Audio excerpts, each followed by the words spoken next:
on the energy sector smart metering. A round of applause for Mr. Ashak.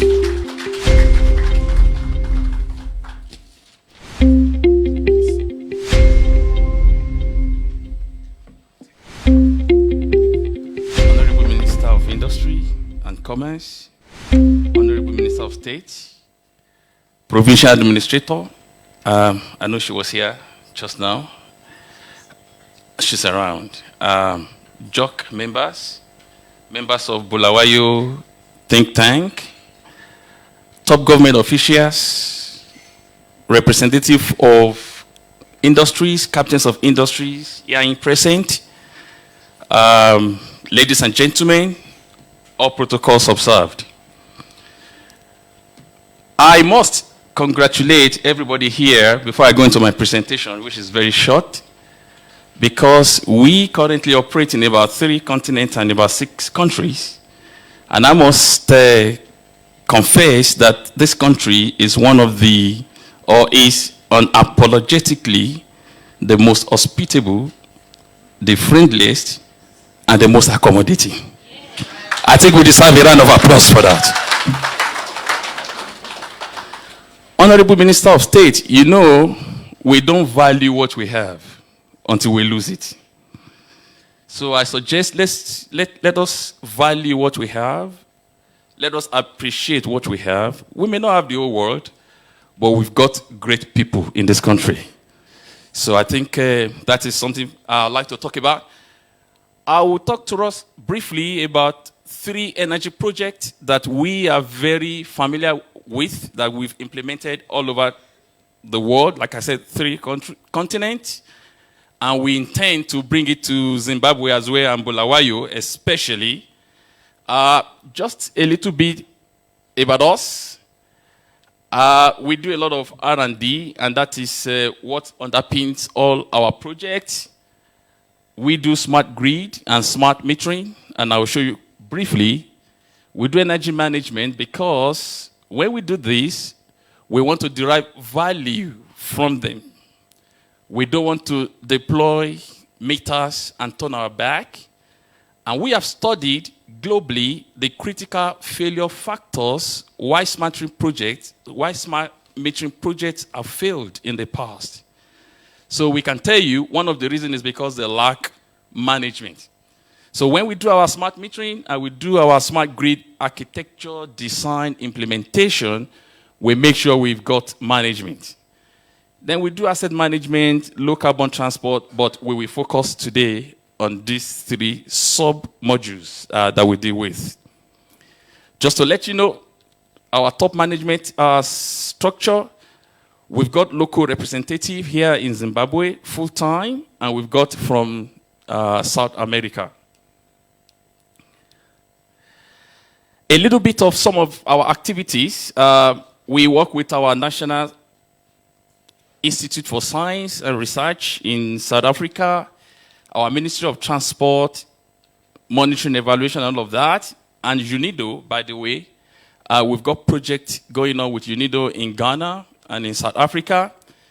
We are actively involved in policy design, formulation, implementation, and evaluation. We know in Africa, and as Africans, we are very good with this first 2. We design very good policies, and we formulate them, but we need to improve in implementation and evaluation.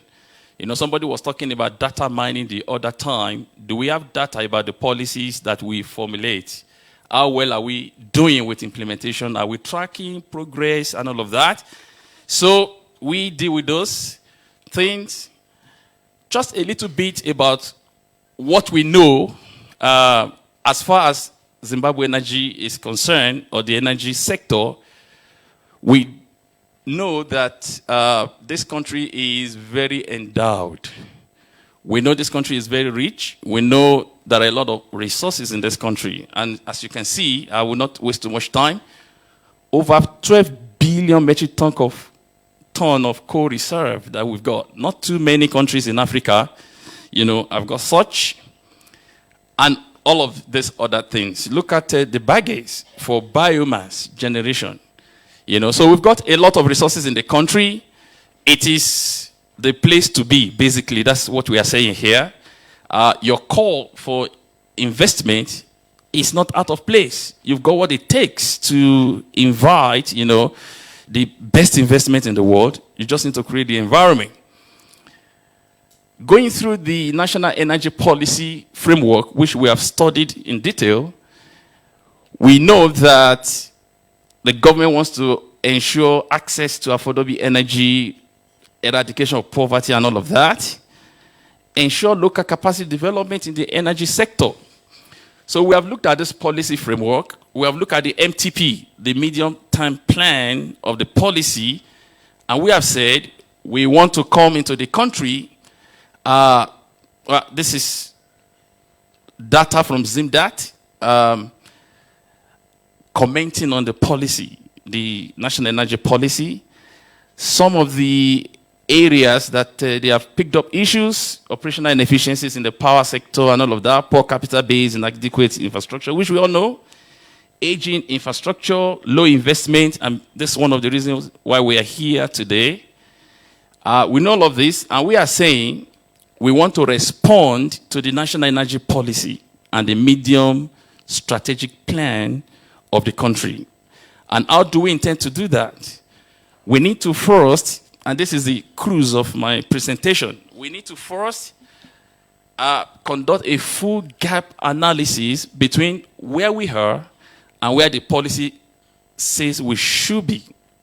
The policy is saying by 2025, we should be here, but we need to have a baseline. We need to know where we are. We need to know how long will it take us to actually get to where we need to be, and what will it take in terms of human resources, systems, infrastructure, and all of that, and CapEx as well. So we are offering to do that because we've studied the policy very well. We have access to ZimDat, I showed you the other time, real data, you know, that we can use for comparative analysis. Also to support the energy sector in the delivery, in service delivery, energy service delivery. You know, the SE for all, sustainable energy for all, and the energy mix and all of that. And the way we intend to do that is through intelligent metering and advanced metering infrastructure. There's no way we can improve what we have if we do not start to measure. So that's what we are saying. Let us have enough data. I'm happy that somebody spoke about the data environment, data mining, and all of that. I'm aware that we've got some data centers in this country, tier 1 data centers actually. So we need to say, let us begin to gather data from which we can bring intelligence, you know, to do what we need to do. And we want to help develop the National Central Energy Data Repository, because we've looked at ZimDat, we've looked at their databases. There is no single version of the truth currently. If you're an investor and you come to this country and you ask, can you show me energy mix or consumption or statistics for the mining sector, agricultural sector, logistics, transport, domestic, commercial, environment? We currently don't have it.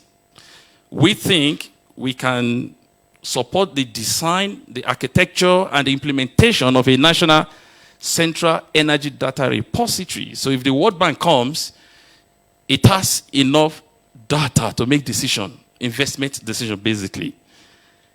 Then the design and development of monitoring, evaluation, research, and learning platforms for the energy sector. We've spoken about capacity development, and we believe we can support that. We've actually been in talk with 3 universities already, and we're at the stage of signing MOA with one of the universities so that we can start capacity building along what we want to do in the country, which I'll talk to you about shortly. Then the setting up of smart meter manufacturing plant here in Bulawayo. Just to let you know, like we said about capacity development, we already have signed agreement with these universities where we train energy auditors, energy data analysts, measurement and verification professionals, those disciplines that you need to actually support what we are trying to do. we've signed with these universities, and we're in talk with this university. We were here last week. We are currently in talk with them as well.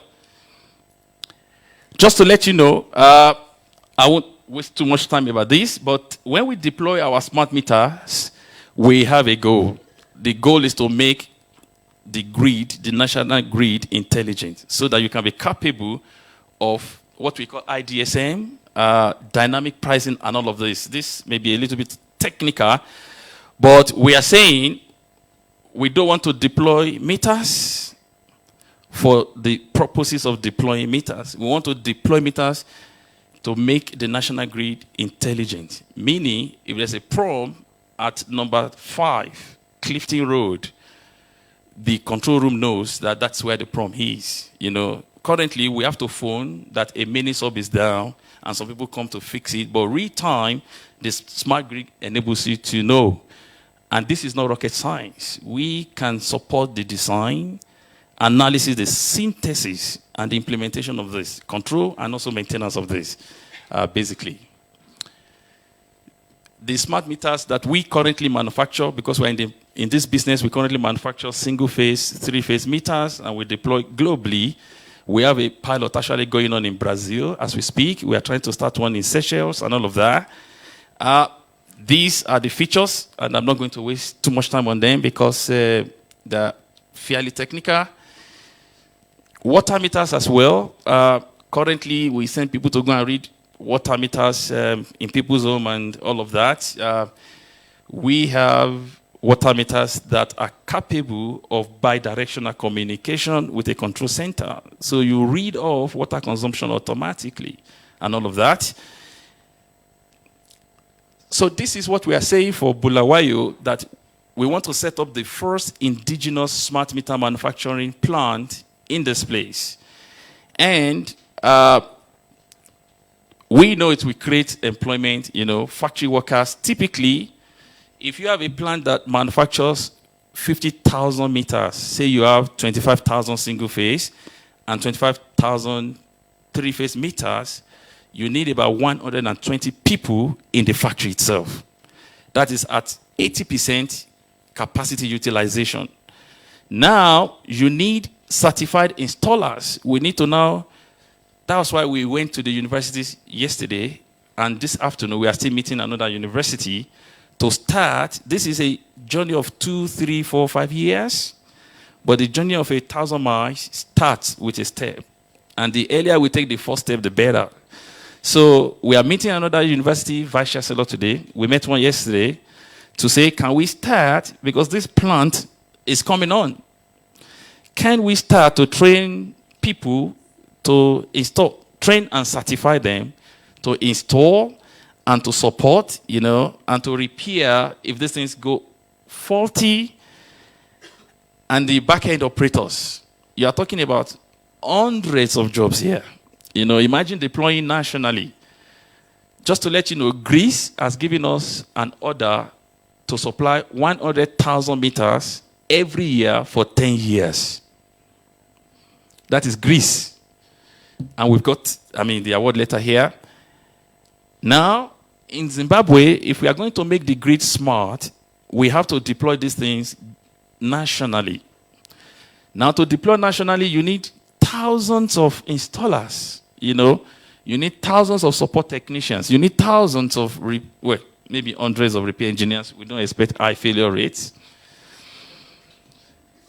So, yeah, and a lot of back-end operators. Why? Because Honorable Minister of State may say, in Bulawayo, anyone who is unemployed from next month, we want them to pay 20% less of electricity. So meaning we give free basic electricity. From our back end, we program that into the entire architecture. We just push it. It takes effect in 2 seconds maximum, you know.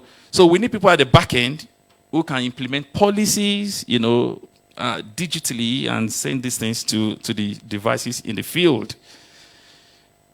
In addition to this, we know it will stimulate local SMEs. For instance, I've got a sample of our meters there. The plastic container we don't have to bring that from China or from America. We need to set up a local manufacturing plant, blow molding, injection molding, those are not rocket sciences. They are basic things. We just need to create the environment, ask people, give them the drawings, and the samples, supply this to the factory. We need logistics. People will take this. We need GIS. I'm sure Mike is a GIS person. We need GIS to say everywhere we deploy these devices, we know the location, the geolocation. If there's a problem, we want to access the devices and solve them remotely. So we believe we have people to manufacture the packaging, to manufacture the plastics, to manufacture the PCBs. We populate the PCB, like the motherboard, with a lot of components which can be manufactured locally. So we are saying we start with supply, then we go to SKD, then we go to manufacture, whereby we say in 4 years' time, Mike was talking about planning. We say in 5 years' time or 4 years' time, we want to manufacture this thing 100% locally, and it is possible. What that does is it helps to stimulate local SME. Now technology transfer to Bulawayo. All the technology to manufacture these things, the design, the execution, maintenance, repair, all of those, the back-end IT infrastructure systems and all of that, we will ship to this country. And this province, this Bulawayo Metropolitan Province, one thing we do very well, and that's why I'm hammering on the issue of data science. Currently, we have a deep learning environment where we train energy data, basically, to be capable of regression, classification, and recognition. So we do a lot of predictive analytics. Now, the way to do that is that we've developed a lot of genetic algorithms and heuristics. How we do this, and they're world class. I mean, we are doing this in Europe and North America already. We are going to bring that to Bulawayo. It will be hosted here, the knowledge, because it is manufactured here, it is tested here, it is calibrated here, it is supported here, and it is maintained from here. So beyond the commercial values that we have, we believe we will also have intellectual property transfer, from us to Bulawayo. If we have capacity, then we can bring, provided we do what Mike told us, we can earn some foreign exchange. We start to sell to Botswana, we sell to Namibia. Last week, we got some requests from Malawi and all of that. So once the transportation network is there, and they know we manufacture smart meters here, then we can sell to our neighboring countries and earn some foreign exchange as well. That's on the smart meter, but as a matter of interest, just to let you know, I spoke about the work we are doing with UNIDO, United Nations Industrial Development Organization. We have technology to convert waste to power. Currently in Ghana, we are converting plastics to power, and that project is funded by UNIDO. So we are saying, if we have the environment here, we partner with the university, and we get government backing, we also can invite UNIDO or African Development Bank. They've got what they call the Green Fund for this type of project. And we can use municipal waste, like these ones, or tire. Currently in Brazil, we've been invited. My colleague, Lance, is going to talk about the electric buses. The company that manufactures those electric buses in Brazil, apparently over 2 decades, they've gathered a lot of tires. Now they are asking us to come and use it to give them energy, basically. So if we're doing it in Brazil, why can't we do it here? So we've got the technology. If any of you visit South Africa, you want me to take you to one of the plants, I will be very happy to show you where we are doing it. We also have this technology. This is an intellectual property that has been patented. We know in Zimbabwe, hundreds of millions of US dollars, we lose every year to copper theft. In South Africa, it's in the billions. You know, we lose billions of USD every year to copper theft. We have this technology now. It is an alloy, copper alloy, aluminum alloy. It is called XLPE. This product has got the property of copper. It actually behaves better than copper when you bury it because of transmission losses. You know, the insulation is better. This is not very clear. This is just showing the core, the sheath, the insulation in the cores and the external insulations. And this is 25% the cost of copper. And it cannot be stolen. Because it is alloyed, if you steal it, you need to separate. And the cost of separation is more than the cost of the cable itself. So, and this is available. Currently, we are using in ESCOM in South Africa and in Transnet. They are using them for pilot purposes currently. But in the United States, this is already being used by some heavy industries. You can see all the benefits there. Yeah, these are technical, about the conductivity and connectivity and all of that.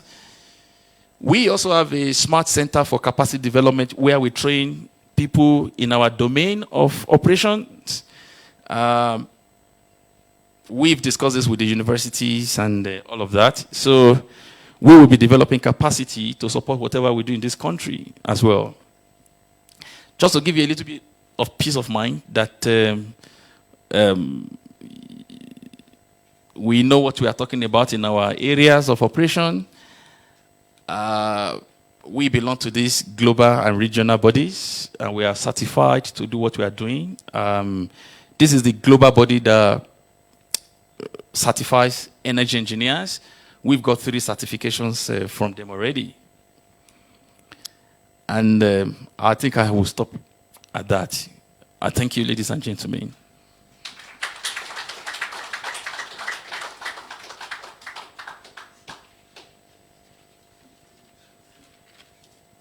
I think he deserves yet another pom-pom.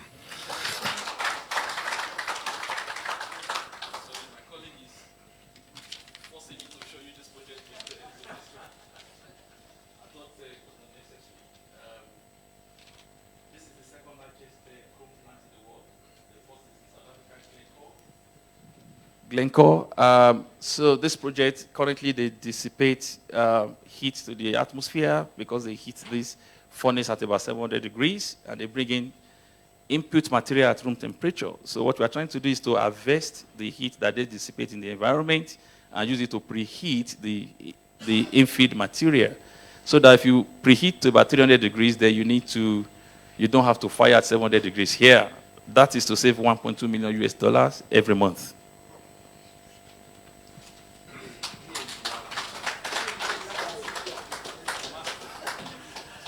Just in case you doubted the power of research and development, think again. When he was making his presentation, all I was thinking of was jobs, jobs, jobs, jobs, jobs, jobs. Did anybody have the same mental picture as me? This is amazing. This is really amazing. So ladies and gentlemen, please jot down your questions because we won't take them now. We want to quickly move on to the next presentation. And then after the 3 speakers, we will then bring our questions. So allow me at this point to invite Mbusi Dlamini. He's going to speak on the construction industry, concrete. Mbusi Dlamini. A round of applause, ladies and gentlemen. On healthcare. Yeah, check. Oh, they didn't put. Okay. Honorable Minister of Industry and Commerce, Honorable Ndlovu, Honorable Minister of State and Provincial Affairs, Honorable J. Ncube. Thanks for the invitation, Minister. Provincial Administrator, Ms. K. Ncube, members of the Joint Operations Command, senior government officials, captains of industry, and government parastatals, ladies and gentlemen, all protocol observed. It's a pleasure to be here and I'll try my best to stick to time.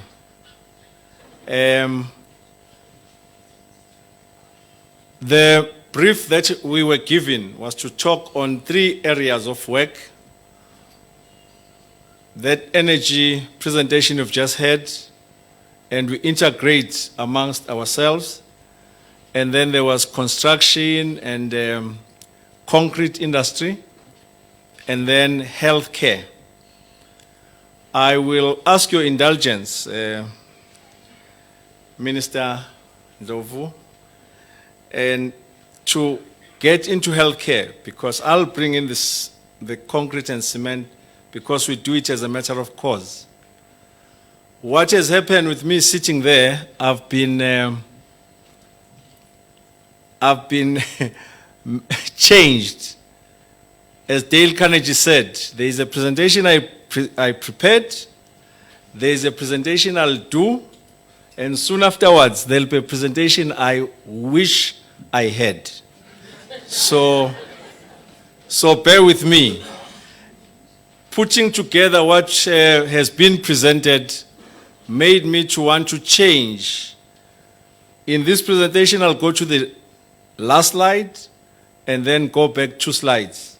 But it will cover everything that I feel would be a humble contribution of contributing to what you are building in Zimbabwe, so that we don't waste time. There is no time. But I'll start off by saying, the harder you work, the luckier you become. Because all of us are interested at the end of the day of making money out of the activities that we talk about. Now, I have a sister who has another saying that says, hard work never killed anyone, but why take a chance? She thought she might be the first one to die from working hard.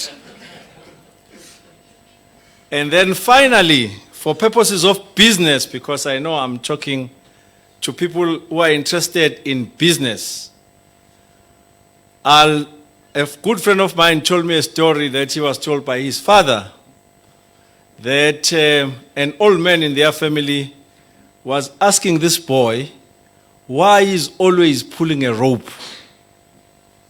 Say, why do you always pull this rope? And then he said, the young boy said, Grandpa, I think it's easier than pushing it. So try push a rope. Try push a rope, you'll see what happens. But to pull it is very easy, and that's the trick of business. So the trick of business is to look at the easiest path that is in most need, from which you can gain a living. If you try to do some other things like sell stars, it might take longer than you anticipate. So let's all pull this rope. It's easier than pushing it. And what I want to say in terms of healthcare, linked to the energy business, we are in healthcare as well. We have a pipeline of developing hospitals. And amongst us, there is skills. You know the group Netcare. When people get sick, they go to Netcare. There is an old man I approached when he was going to retirement, and I asked him to show me how he used to build hospitals. He built up to 36 hospitals for Netcare in South Africa. So he agreed. And in exchange, I told him, I will share with him the view that I and my partners have in terms of making health systems better. Because the trick in healthcare that obtains in all countries, doesn't matter whether it's the US, South Africa, Zimbabwe, everywhere, is the high healthcare inflation. The cost just runs out all the time. And one had to figure out how to bring these costs within an envelope. And that's what I want to share. And the provincial administrator did say there was the Mpilo Center that you are expecting to come up so as to relieve pressure. And that's good, because Mpilo Center should have everything to take care of the very sick. But in healthcare, there is a choice of taking care of people before they get sick. You know, primary healthcare. And it's cheaper if you do it that way. Don't wait for them to be sick, and then you build this big hospital, and then you spend a lot of money. Just make sure they don't get sick. Just pull the rope. Just pull the rope. Don't push it. So it's like crazy, because I'm in that game, but I'm saying don't focus on the big, costly hospital. The average cost of a hospital in South Africa today, in terms of rents, is 4 million per bed. That's the average cost. You can drop this thing down to 800,000 per bed easily, and take care of people and make sure they don't get sick. How do you do this? You make these systems work better. Now, being in Zimbabwe excites me because there is something Zimbabweans did during the Chimurenga. And that's why Zimbabwean education is so stable and powerful. Wherever you go throughout the world, you value education as Zimbabweans. And I think you need to clap hands for yourselves. And families would rather not eat and send the kids to school. In South Africa, most of our youngsters think government must study for them. You complain to government and say, hey, study for me, I want to pass. It's not possible. Now, what happened during that time, and I know you know it, and it's coming from the little me, there was a decision by the leaders at that time of the oppressed to say, let's match you, government, and build our own schools. And that's why you've always valued your schools. And thank you and congratulations for that. Now, take the same thinking and shift it to healthcare. I've said, let's not focus on the expensive type, because there are so many competing needs for the same dollar. There are so many competing needs. How do we make sure that people are living? How do we make sure they get educated? We build the infrastructure that you are talking about from a dollar. If we're to separate a dollar, it's a mind-boggling exercise. And I know the public representatives, the ministers in government, and the public servants have a tough time trying to contain these matching needs. So, this is why you see what you see here. How do we get to communities to keep tabs on their status of health before they get sick? Those that are sick, Mpilo Center will be there together with the existing hospitals. But if we can, just like Cuba does, it will save a lot of money, right? Mobile clinics are one solution, or clinics generally, not hospitals, clinics. And you use the hospitals as referral centers, right? And if we're to change, in our hospitals what we do, for instance, cataract operations, there's a lot of sunlight here. So a cataract operation can cost anything between 12 and 16,000 rands per eye. 100,000, $10,000, is it? No, $1,000. But we insist that the same operation is done for 35% of that cost. And it's possible. Because it's not a sickness. It's a planned event. All you've got to do is to have means and ways of programming how you conduct these operations. You understand? Am I understood by saying that?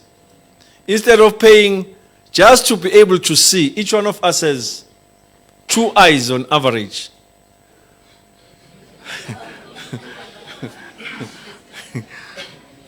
Each one of us has 2 eyes. So as we walk, the specialist would be thinking, hey, they are my customers. One day I'll get them. Glasses. There is no single factory in Africa that manufactures frames and lenses. Do we know that? The whole eye care business in South Africa is equal to the eye care business of New York City.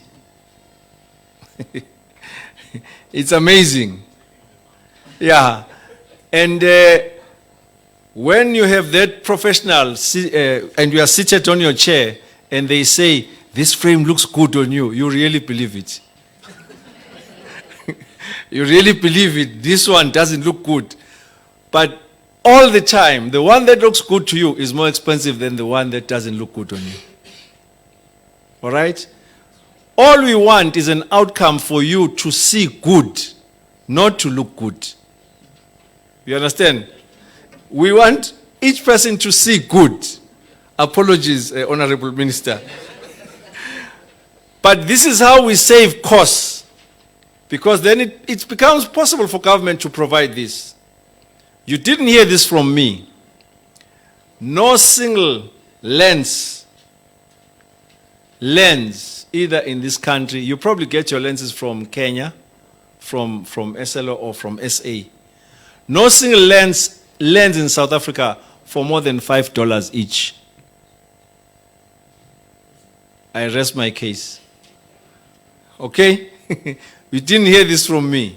So think twice when you do these things.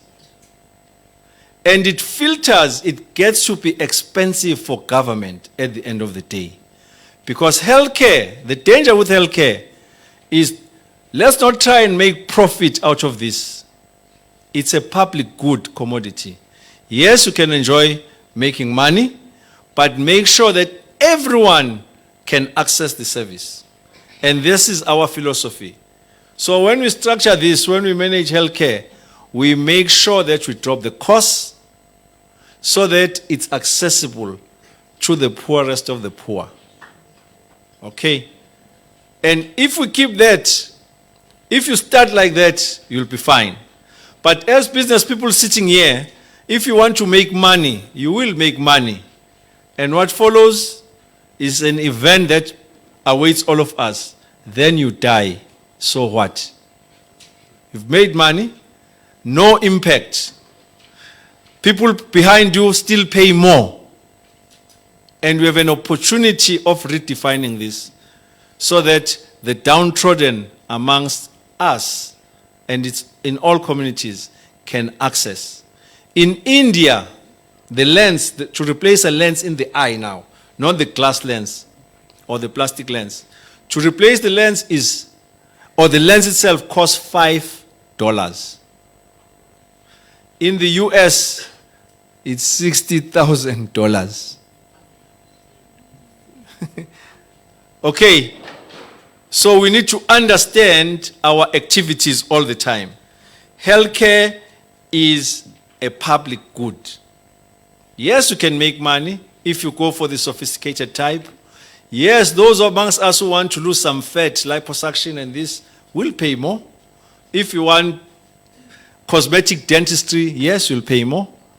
But not to remain healthy. To remain healthy must be affordable to everyone. So that in a few years' time, it can actually get to a point of being provided, say in 25 years' time, it can be free. But you'll never get there if we don't start correctly.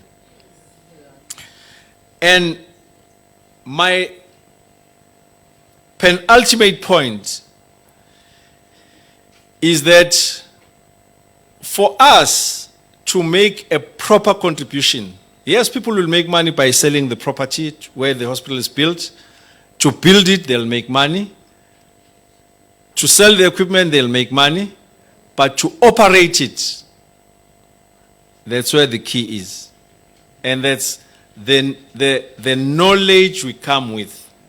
For instance, the energy business does the integration of the design in terms of how we save energy, because a hospital is a monster consumer. Things have to be working at all times. So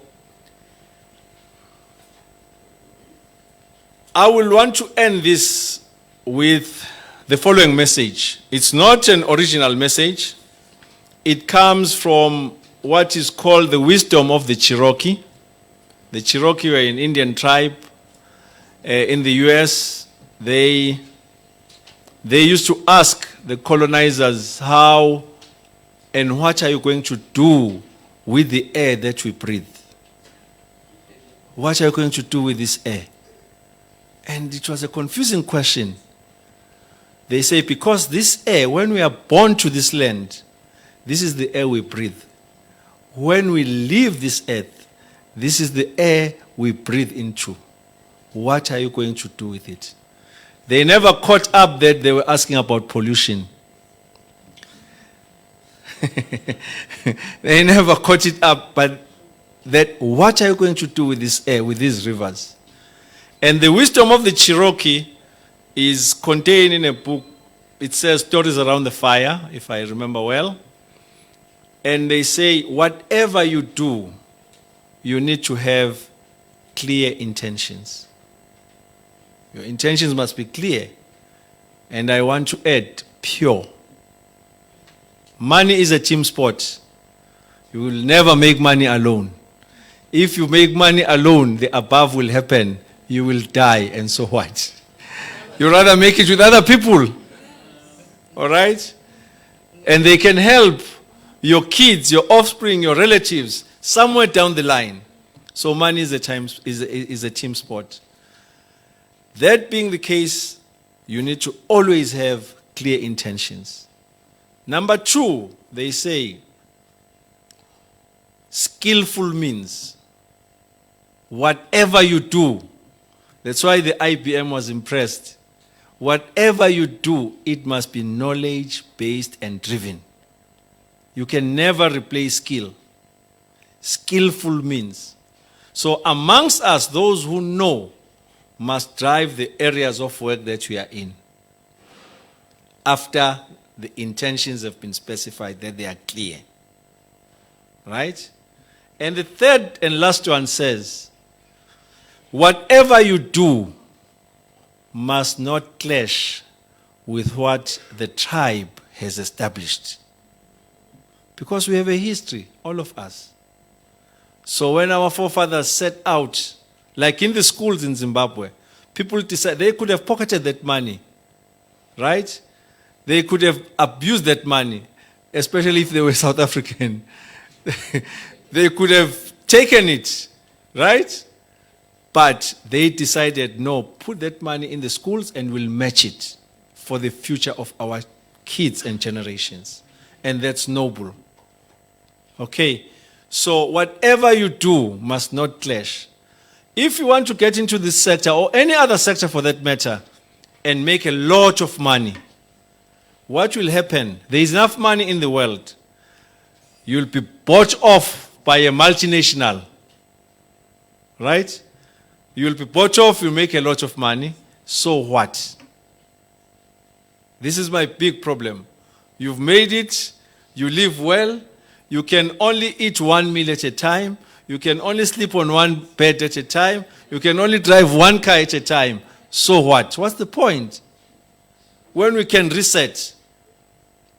I can say this here in the safety of Zimbabwe because I'm not home. I do a calculation and say, had we known that 25 years down the line, we would have so much of laziness, I call it. If every South African was given R1 million during 1994, we would have still saved. Because more money has been spent, but no outcome. But that's me sharing with you, and I trust you won't mess me up.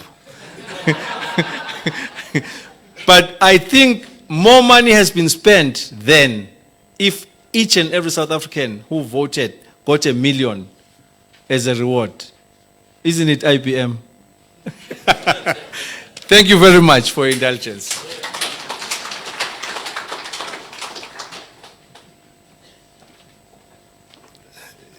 What you just heard is what you call a trap question. I did not comment neither in the positive or in the negative. I was just mum. Any journalists, please do not quote me. This man is on his own. Thank you very much. Let's give him another round of applause. It was a presentation on the healthcare sector. Mr. Mbusi Dlamini, I think I'm going to give him a nickname and call him the Oracle. It's all fair, right?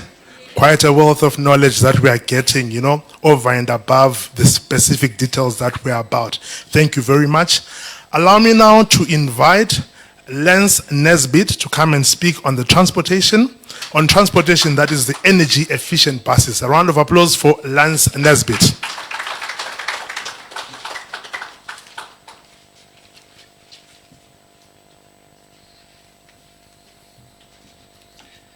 Thank you very much. Honorable Minister of Industry, the Honorable Ndlovu, I acknowledge. Also would like to acknowledge the Honorable Minister of State for the province of Bulawayo, the Honorable Jay Ngube, sorry.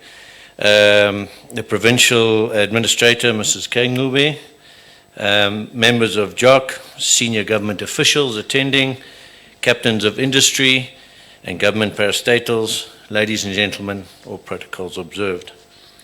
Thank you very much for your time to allow us to present to you. I'm going to keep this also pretty short as I can. It's quite a big topic to go on to.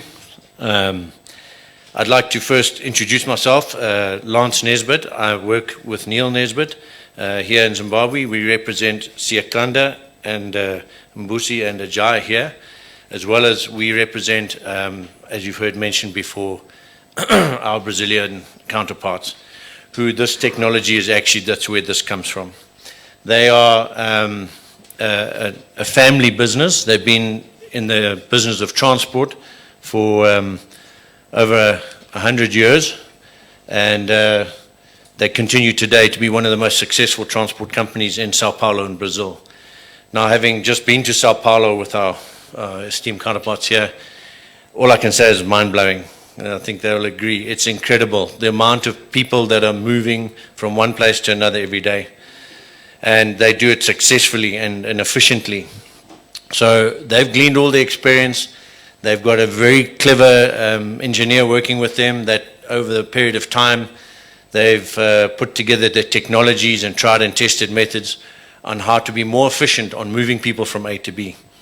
And with that, they then ventured further into clean energy, because pollution is a massive, massive problem the world over. So this is just a bit of a profile on the company. You can read it there quickly. As you can see, they have 30 years experience in the electronic traction systems. They are part of a much bigger group, the ABC group of companies, so they have a lot to offer should we want it in all these different companies, from fast food to real estate, funeral and homes and cemeteries. It goes on and on. So they have a vast pool of experience to draw from. So moving on to the buses, and I think this is an incredible thing. It links in with what Mike was saying. It links in with everything we've spoken about here on how to improve transport for the people of Bulawayo, because we call it the City of Kings, and it is the City of Kings, but it's about people. It's about people getting safely from A to B, children getting on a bus, going to school, you know, getting spaces on time for work. And what we've seen over a period of years is the degeneration of our transport, public transport, to the point where, as much as we need them because there's no other choice, we have minibus operators, we have the little Honda Fits operators, the traffic becomes an issue, road regulations are an issue. So what we want to try and get to is we have an opportunity here to take Bulawayo, we can start with that and grow, but take Bulawayo and put it as a city where it should be 20 years back ahead in time. We've gone backwards with our transport. So what we've got here is options on transport systems and buses that they can offer us and how to manage that. They have the skills, like Mbusi is saying, you know, you need skill sets, you need experience, you need leaders in each field to take you there. And I believe these guys can do that. So what they do is they manufacture and operate all these different types of buses. There's obviously the trolley bus here, that's overhead lines. Those systems are becoming a little bit antiquated because they take so much money for infrastructure and they consume a lot of power. So although they may seem modern, they cost a lot of money to implement. The answer to this, and in Brazil it's going more and more towards this, is obviously the hybrid and the pure electric bus. The hybrid is the one I want to focus on here because it suits our climate and our needs. Basically, the bus is designed that it has a rack of batteries installed on the roof, lithium batteries that hold a really good charge. And the whole mechanics of it is that it's basically driven by the power from the batteries, which is charged by the movement of the bus. So once the bus is going, it's recharging itself. And by doing that, you're saving on fuel emissions, on emissions, and you're saving on fuel consumption by up to 30% in many cases. So what this does is gives you an opportunity to not only provide clean transport, pollution-free transport to the people of Bulawayo, but it obviously, like, you can have clean areas, green areas within the city. We say no minibus gets past this point. We still need them. We don't have enough buses or networks to do everywhere, but you can integrate this where people don't get jobs lost. Minibus drivers you can drop off here, from here to city center, like what Mike was saying, from the universities, from the airports. If that all comes into play, it just plugs in with this whole concept. So you can incorporate minibus drivers that have lost their jobs. You can say, right, you can come be a driver of this bus, or maintenance, or, you know, backup and training. So what we got here, you can just read through that quickly. It's a brief description of everything. There's an overhead line bus. Let's just go through here. This is more on the dual hybrid here. So you can read some of this. The important part on one of these things is that zero emission areas is important, as well as the longevity of these things. Once they put these hybrid units into the buses, they have a lifespan of up to 30 years, which is 3 times longer than the average diesel motor. So, you know, you're talking about a long-term investment, but it's there, it's going to pay off. I think you can just read through a bit of this. It gives you a pretty self-explanatory thing. Let's just go here. There's some pictures of how it works. So what they've done here is they've developed these units. They've got all this technology they've developed, and they manufacture it in Brazil. They're willing to, if we get the right commitment, they're willing to look at assembly plants here in Bulawayo. Working with local manufacturers, again, tags into what we said about the meters. Create some local components, things that don't need to be imported. Even buses that are manufactured in South Africa can be brought here, assembled, and the unit assembled and put in it. So it can create employment here if we get the right sort of potential interest from Bulawayo and the governmental departments. So there's just some pictures of the buses. It can go into any chassis, any bus. So what I'll show you here is, if you notice the logo on this bus here, this is one of the other companies. It's called Metra. Now Metra is their company that actually runs the logistics of buses, because you can't just put a bus on the road and think it's going to work. You need people, schedules, routing, how many people at any one time. This bus is going to be monitored. It's 5 minutes behind that bus, security cameras. So that's what you call the BRT system, which is the bus ticketing system and maintenance. So they run a company which specializes in this, which they will also are willing to come and train people on how to run that, send their technicians down and set up, look at it from Google Earth, choose your routes, which are the most busy routes, how many passengers per minute you need or per day or per kilometer. So that company there, Metro, is also an important aspect of it. They maintain the roads, the bus lines, the benches, pick up and drop off points. So just here some comparisons. You'll see here the hybrid electric bus is the one we're focusing on. 28% less, only 28% of emissions, which is basically like fuel savings. Obviously compared to the electric bus, this can be looked into at a later stage. So there's the list of advantages. It's pretty easy to see. Another important factor of these hybrid buses, just for interest's sake, is the way that the whole thing works is, let's say your bus starts in the morning at 5:30, he does his rounds, he's dropped his people off. By 8 o'clock in the evening, he stops his shift. Well, at the top of that bus up there is a whole big rack of batteries that are now carrying a massive charge. And it's possible to take that charge through energy saving management systems with Mr. Ajay there and plug it into the grid. So you can have a fleet of 100 buses running around Bulawayo, providing clean energy, renewable energy, safe transport for the citizens of Bulawayo. And then, if you plan it, those buses can actually, wherever they park at night, can give power back to the community, which is quite something. And then they start again in the morning, the engine starts, after 2-3 kilometers he's charged enough, he switches back to the electric and off he goes. So that's a massive benefit, to something to think about.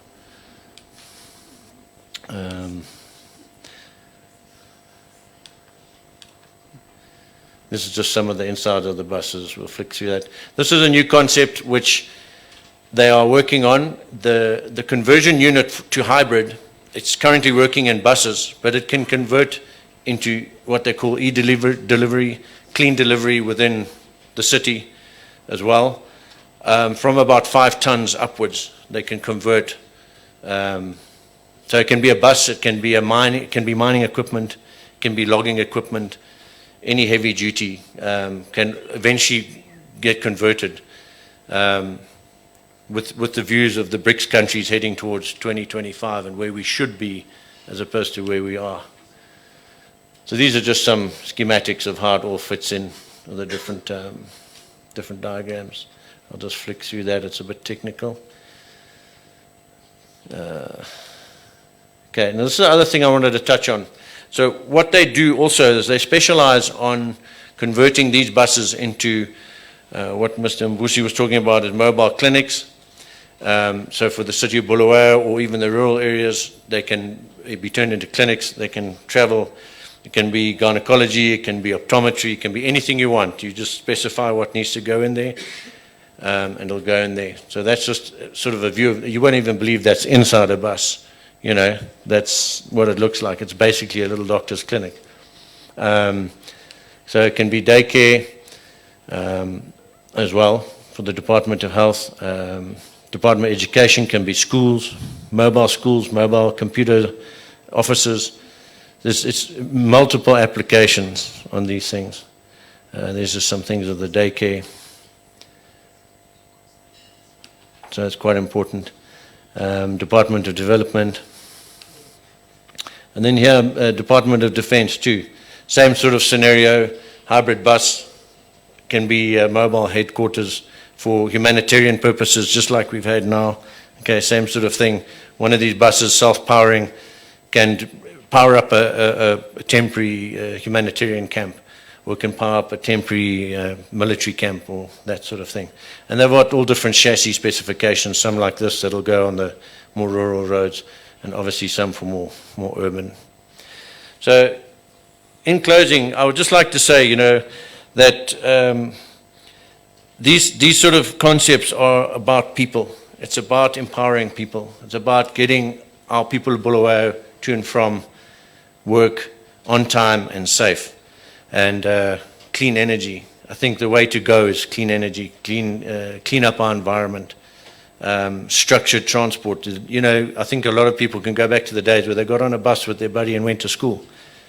You know, now there's 100 cars trying to get into a school gate or up and down the school lane, and you know, it's crazy. So traffic congestion and safety for our public is important. So that's my presentation. Thank you very much.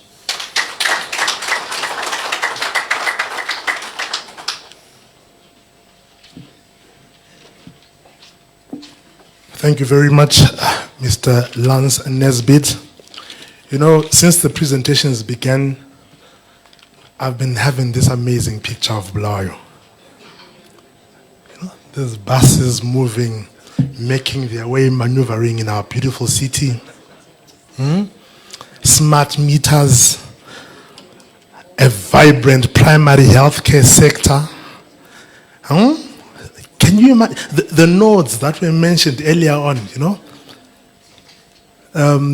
That was Mr. Sullivan. I'm picturing this amazing picture of Bulawayo. Does anyone share the same picture? I'm focusing on the picture because all this, when it has been presented, if nobody believes, then we're not going anywhere. So do we believe this is possible? And do we have the willpower to do it? This is amazing. Ladies and gentlemen, allow me to invite back Mr. Ajay Oluoni, Mr. Mbusi Dlamini, and Mr. Lance Nesbitt. They are going to occupy the seats that are set for them in front here. Please be comfortable, gentlemen. And in a very short space of time, I'm going to afford you an opportunity to ask questions. Now, we're not going to take them in any particular order. So here is 3 gentlemen in front of you who have made amazing presentations. Whoever feels has a question for whichever of the gentlemen in front, just raise your hand and I'll afford you an opportunity to ask. Right, ladies and gentlemen, let's commence the Q&A. Now the roles are swapped. I'm here. Eli is going to be moving around with the mic. Yes. Any questions? Right. Please pass the mic. I think we may need another mic there. Yes. Thank you.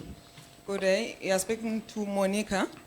I'll address this question to the first speaker, Mr. Oleon. He was talking about going to the universities.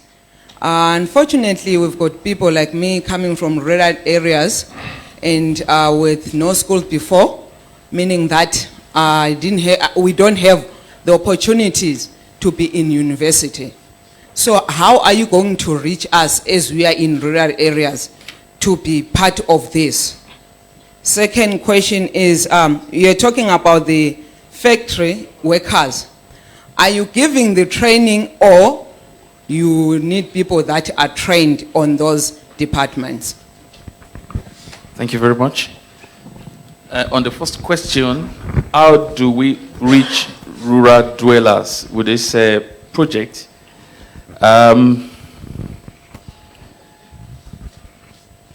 The meters will be deployed nationally because, like I said, the goal is to have a smart grid. It's not just to deploy prepaid meters and people pay and use electricity. We want to make the grid smart. So we need to know what is happening in the rural. I did not talk about the functionalities of our meter. I skipped it. But one of the functionalities is the fact that they are satellite communication capable. So in the rural where you don't have GSM network, we can still communicate bidirectionally with the meters. So we can reach the rural. So we will deploy to the rural. Now, the payment system, like the token.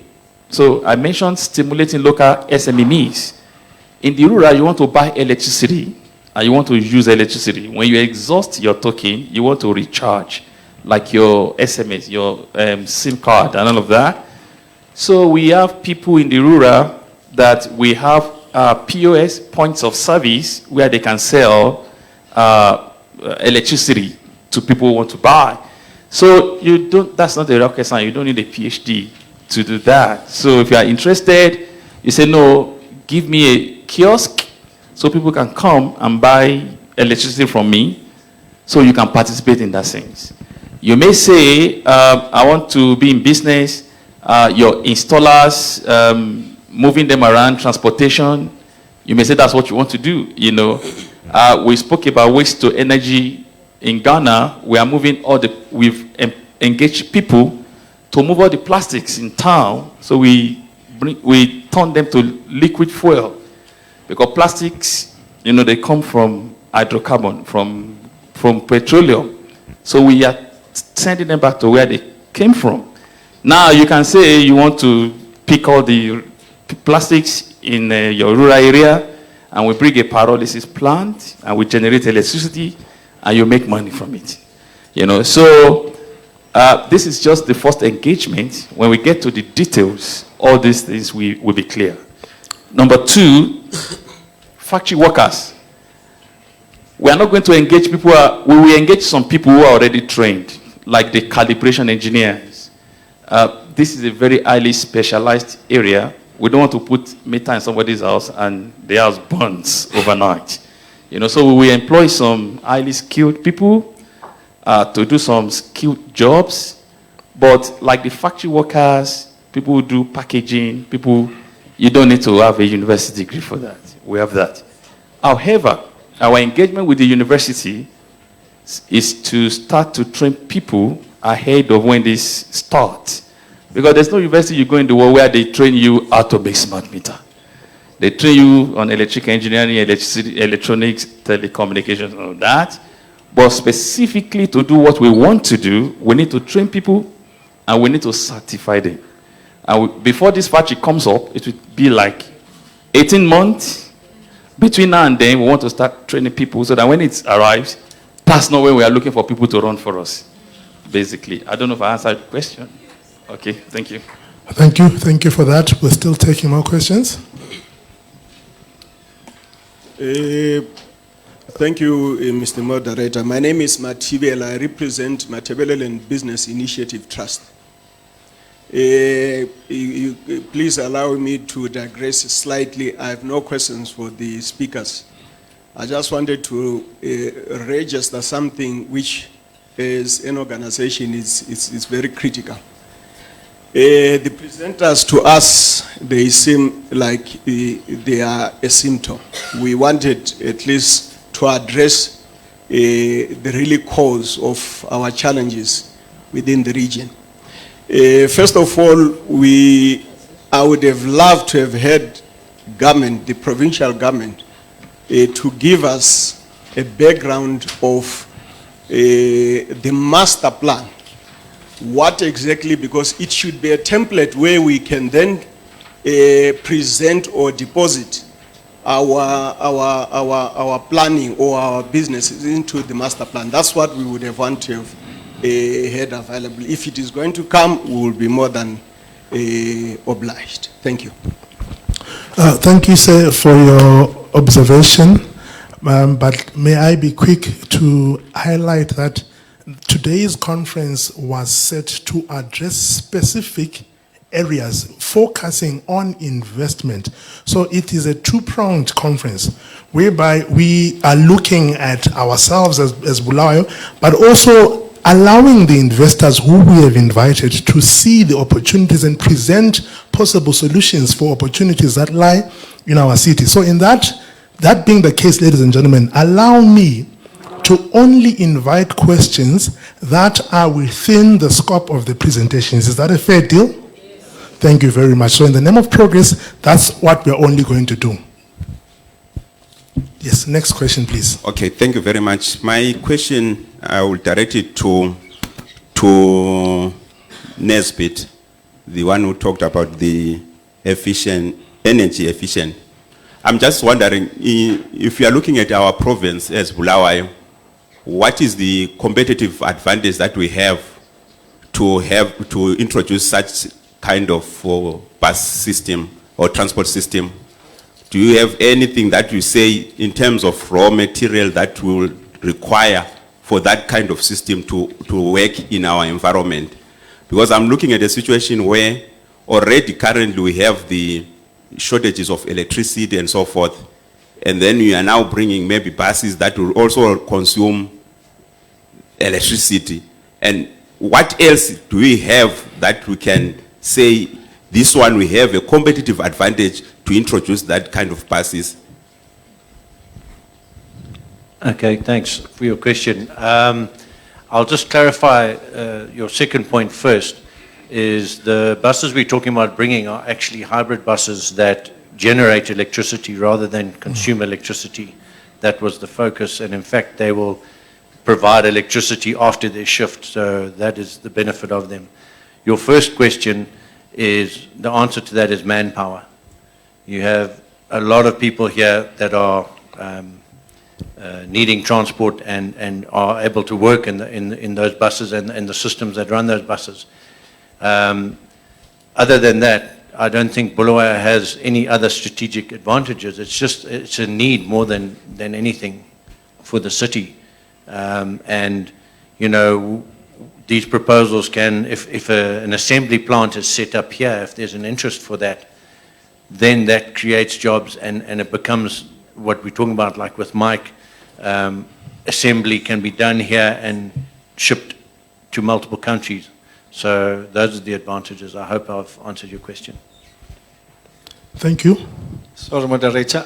Yeah, just maybe to pick on that, was it last year, early last year, or the other year, where there were huge publications made about lithium deposits in Zimbabwe? You can actually, as a country, lead in making those batteries through this project. So there are many synergies because of the mineral resources you need, even up to building the bodies of these buses. There are sufficient resources in this country. All that we need to do is to follow the pipeline and go downstream with the mineral resources. Thank you. Wow. No, you're allowed to clap your hands, ladies and gentlemen. You're allowed. And finally, Mr. Moderator, Yes. Skip through some of the technical functionalities because of time. Some of the buses carry solar panels, and I'm sure you have abundance of that. So they also harvest some power to generate electricity, you know, either to move the buses or to store them in the batteries so that we can use them at night, you know, in residential areas. Thank you. I like this partnership that I'm seeing in front here. It's amazing. I'm going to take two more questions in the interest of time. So I really need, okay, we've got a question right in front here. So that will be our last one. No, you've got a person there? That's fine, you can take the question. Afternoon. My name is Andy Lebafana. So my question will be directed to Mr. Oluoni. So I hope I'm correct by assuming that if you're making the national grid smart, we're taking it basically online via the internet. So my question is, if we're taking it to be online, what kind of security problems will you face, and how can we tackle those security problems? For example, it can be hacked. How will you be able to cope with such a scenario? Thank you very much. You're correct. We're taking them online. From data science perspective, there's enormous knowledge around data security. You know, so I skipped through some of the projects we've done. We've done project with ESCOM of South Africa, and by law, ESCOM is a national key point. If ESCOM's data get into the public domain, I go to jail. As simple as that. So we have developed technologies and methodologies to ensure data security. We have multiple layers of security. Yesterday, the Vice Chancellor of the university went asked us, the Pro-Vice Chancellor rather, asked us about the intellectual property in our data center. So we have layers of security, logical layers. We ensure you cannot access the data. And if for any reason you are able to access, they are self-destructing. So they just destroy everything and you don't have anything. Meanwhile, we have disaster recovery. We have multiple backups. You know, like we have a data center in Johannesburg, we have another one in Cape Town. At midnight, we replicate everything. We take an image of what we have in Johannesburg, we replicate to Cape Town. And Cape Town replicates to Germany. So we have those layers that if something happens in Johannesburg, we can recover from Cape Town. If Cape Town goes down, we can bring back from Germany. You know, and all these things, they are encrypted, you know, in DLLs and all of that. When we come, we give you commitment that your data will never be in public domain. And we have technologies to deal with that. Thank you very much. Thank you very much. I think we're now going to take our last question, ladies and gentlemen. Okay, very good afternoon, ladies and gentlemen. Mine is a response to the gentleman who was sitting there about the expectation that he has from our Minister of State. What we have here is that government has created a platform for business to engage, business and government to engage on coming up with a solution to develop Bulawayo. So I would like to commend all these speakers and presenters that have come here today. They have come here to share with us their ideas on how we can build Bulawayo. So at the end of the day, then we can come up with a blueprint that together we can say we own this thing. What we don't want is this to end up being a talk show. We want to develop whatever has been discussed here to tangible implementation strategies where we can say next year when we meet, this is how far we have gone. Thank you. Thank you very much. Thank you very much. Thank you. I know you still have a lot of questions to ask, but ladies and gentlemen, in the interest of time, can we proceed with the program? So I'm now going to thank these three gentlemen and afford them the opportunity to go back to their seats. Thank you very much. Just quickly, I'm going to ask all of us to rise. Please, let's just all rise. We all did maths, right? We all did mathematics. Maybe can I get a cordless mic?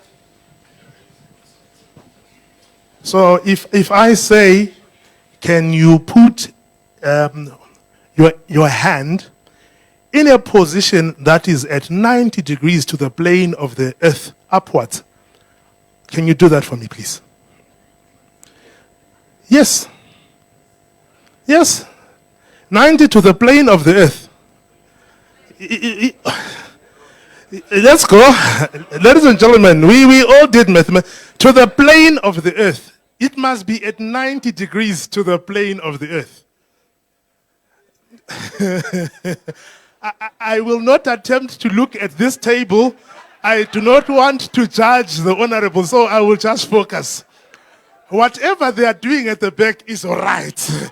That is the new standard of mathematics. Now, let's do it for both hands. Both hands.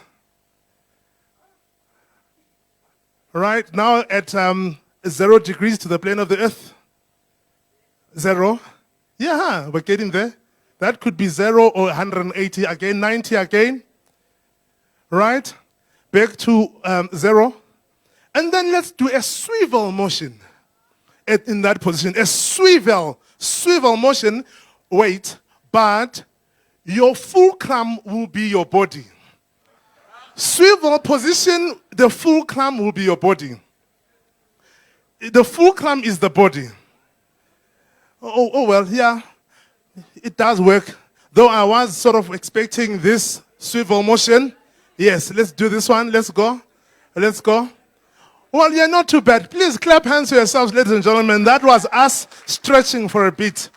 So in the spirit of partnerships, Eli and I are working together. I think you're tired of my face. I'm handing you back to Eli. Thank you. Let's take our seats.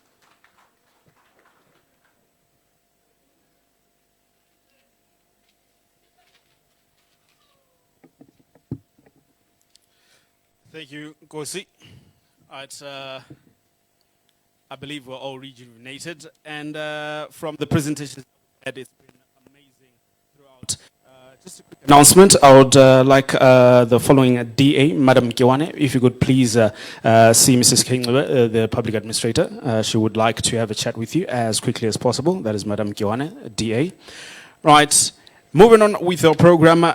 we have spoken about very key sectors that are very, very key to Bulawayo. We've spoken about energy, transportation, as well as the health sector. But also some of the major things that we need to look at are on the financial products that are in store for this beautiful province that we have as Bulawayo. Right, and to talk about that will be none other than Ndozo Ndebele, if she could kindly make her way to the front as she is going to talk about the financial products. So please put your hands together for her.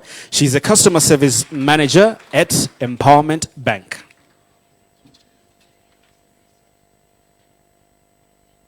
Good afternoon, ladies and gentlemen. Afternoon, ladies and gentlemen. I would like to acknowledge the presence of our honorable ministers, our officials and speakers, and all invited guests. And thank you for the opportunity you've afforded us as Empower Bank to come and present on our financial products. Maybe I'll just start by briefly explaining who is Empower Bank. Empower Bank is a deposit-taking microbank, 100% owned by the government under the Ministry of Youth. The mandate for Empower Bank is to empower people, like the name says, people that have been financially marginalized. And a huge majority of these are young people like myself, the youth. So this is why Empower Bank was formed. But as well, we are not limited to the youth only. We also assist anyone else who may need our services. So I'll just briefly explain some of the products that we have. We've got savings accounts in the right sense, in that you are going to earn an interest out of your savings. I thought I was getting a round of applause. I know in most instances, when we put our monies in banks, at the end of the month, you find your money gone somehow because of the monthly service charges. But in Empower Bank, we are saying your money is safe with us. If you leave your $5, when you come next month, you're going to find your $5, but you're going to find it with a little bit extra. Isn't that wow?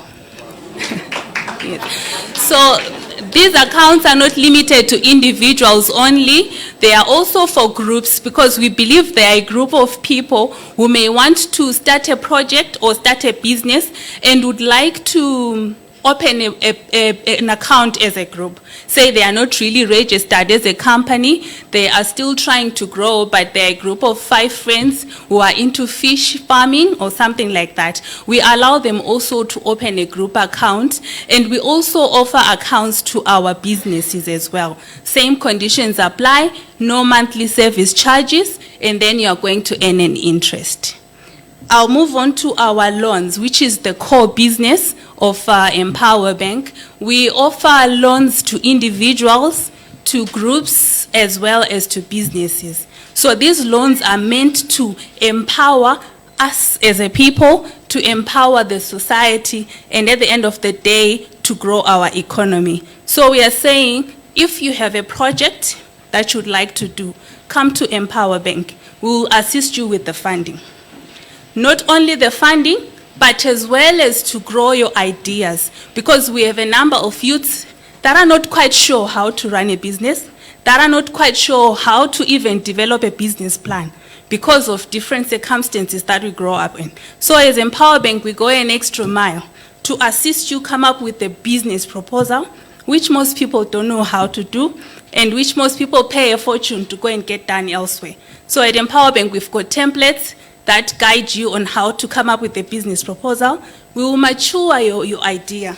Someone may come with an idea thinking it needs 100,000, but we may tell them at this moment, you may need to take a little bit less, because we believe that a journey of 1,000 miles begins with one step. And we believe that it's not everyone who can just start a business of 100,000 and be successful. But you can also start a business of $100, or you can start a business of $500, depending on the level that you are at that particular moment. So this is all about Empower Bank. We are found at Exchange Building, shop number 2, for some of those that may want, and it would be a pleasure for us if all of you could come and open accounts with us. If you can allow me to take questions now, if there are any.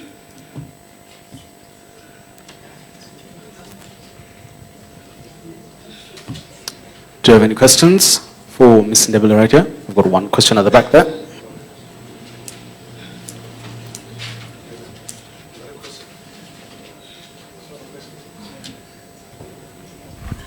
Okay, thank you, Ntokozo.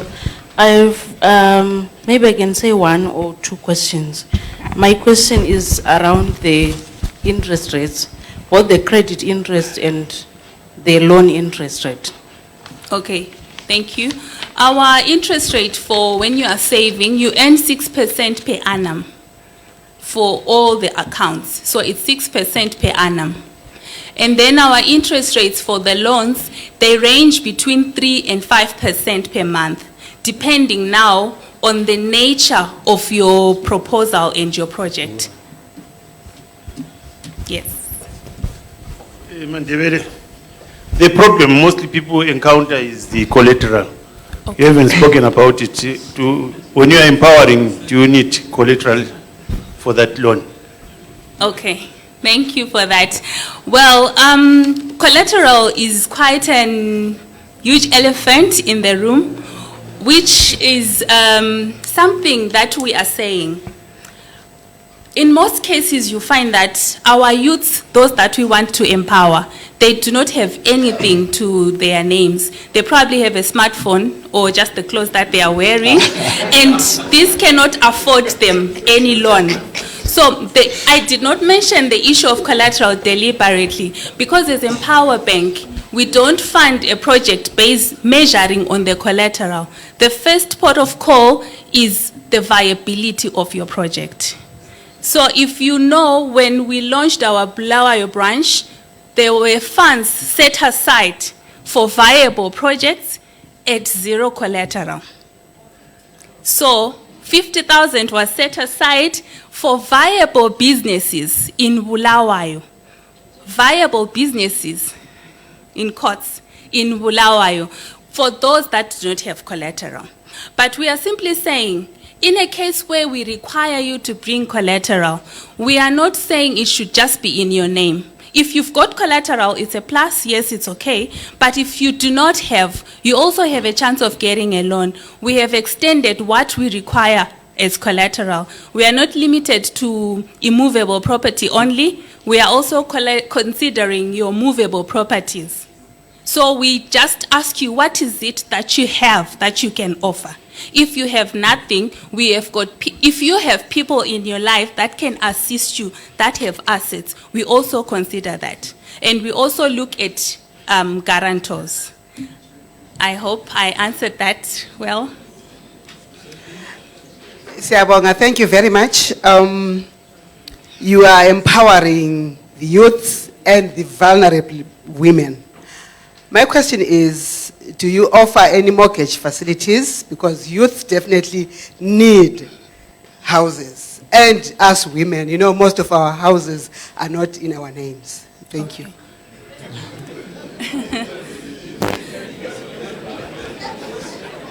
Okay. With regards to that, we are a micro bank, so the nature of our loans are kind of short-term in nature. Your payback period ranges between 1 month and can be extended up to 36 months. So normally a mortgage it's long-term, minimum being 5 years. So for now, we are not funding, we are not mortgaging, but we are only assisting in projects that are able to be repaid in up to 36 months. Thank you very much. All protocol observed. Minebizo lami nguMabutho Moyo. I'm a youth. I've been following the loan scheme for quite some time, and I've been looking around Kalama Youth Bulawayo. I was going to suggest that maybe as a bank, if you really want to empower and empower in magnitudes, why don't we open up? I'm sure there are business people, captains of industries were observed here. I'll give an example. Why don't you talk to United Refineries and say, how much do you need to expand your operations so that you employ 50 people, for example? They give you a figure, I don't know how much you're worth, and say, okay, we've got the money, but employ 50 youths. Those 50 youths are 50 salaries. The bank will recover something every month from those youths, and the company still owes you whatever you gave them. And whatever counts back, I think it will be quicker to revolve your fund going from company to company, because I believe employment is real empowerment. Because a risk of financing a $5,000 project on an individual is much higher than actually, investing as a bank in a company. Thank you very much. Okay. Okay. Suggestion noted. Thank you. Okay, thank you. Please, let's put our hands together for Ntogozo for coming through to share what their bank is able to do for us. So also, members of the think tank that I have noted that are with us, I would like to acknowledge Ms. Matonsi from Zimbabwe Tourism Authority. Thank you for gracing us, as well as a man that is busy behind the scenes, Mr. Andrew Matatu. Thank you also for joining us here. These are members of the Bulawayo Business Think Tank, who are also in partnership with the Bulawayo Economic Development Agency that have made this meeting possible with the Minister of State.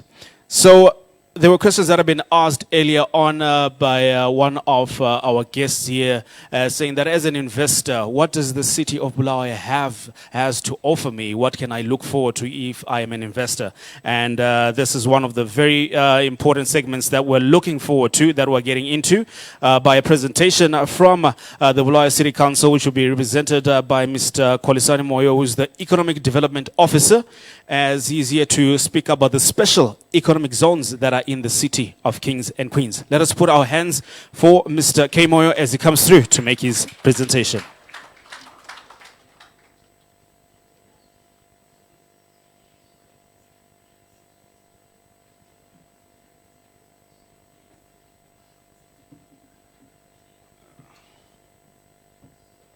Thank you very much.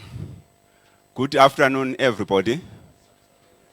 Honorable Ministers, allow me to cut and paste all the protocol and proceed with my presentation. Authority granted. Thank you very much. Because I didn't want to waste time making a lot of statements, lest I forget to acknowledge other people. The second request that I will also make is to change the subject.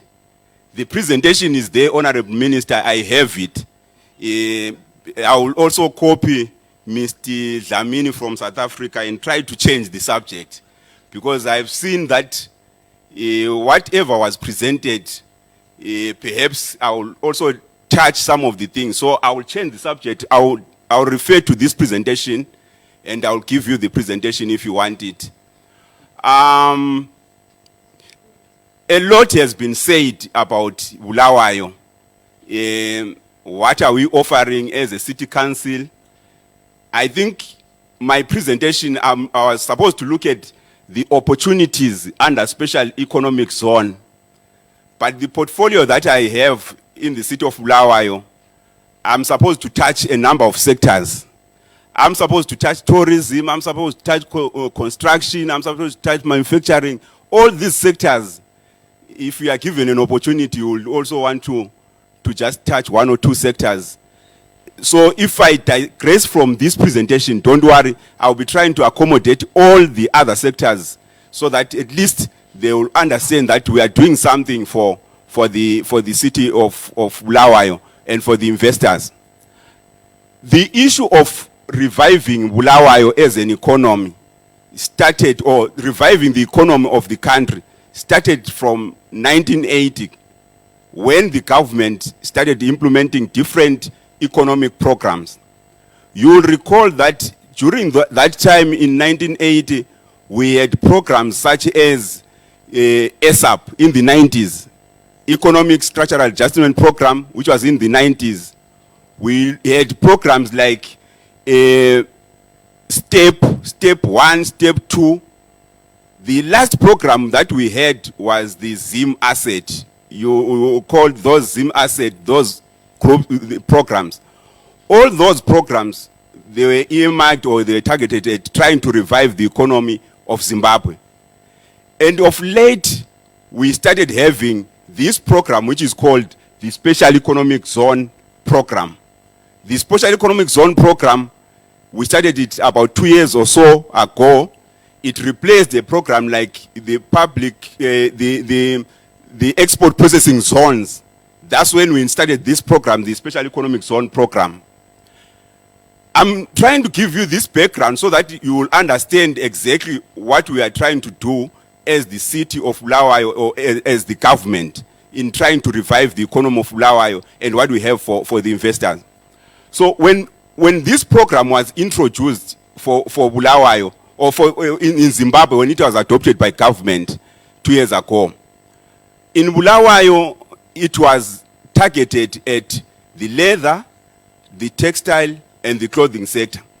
Those were the 3 areas where the program, they were saying they want to revive those sectors.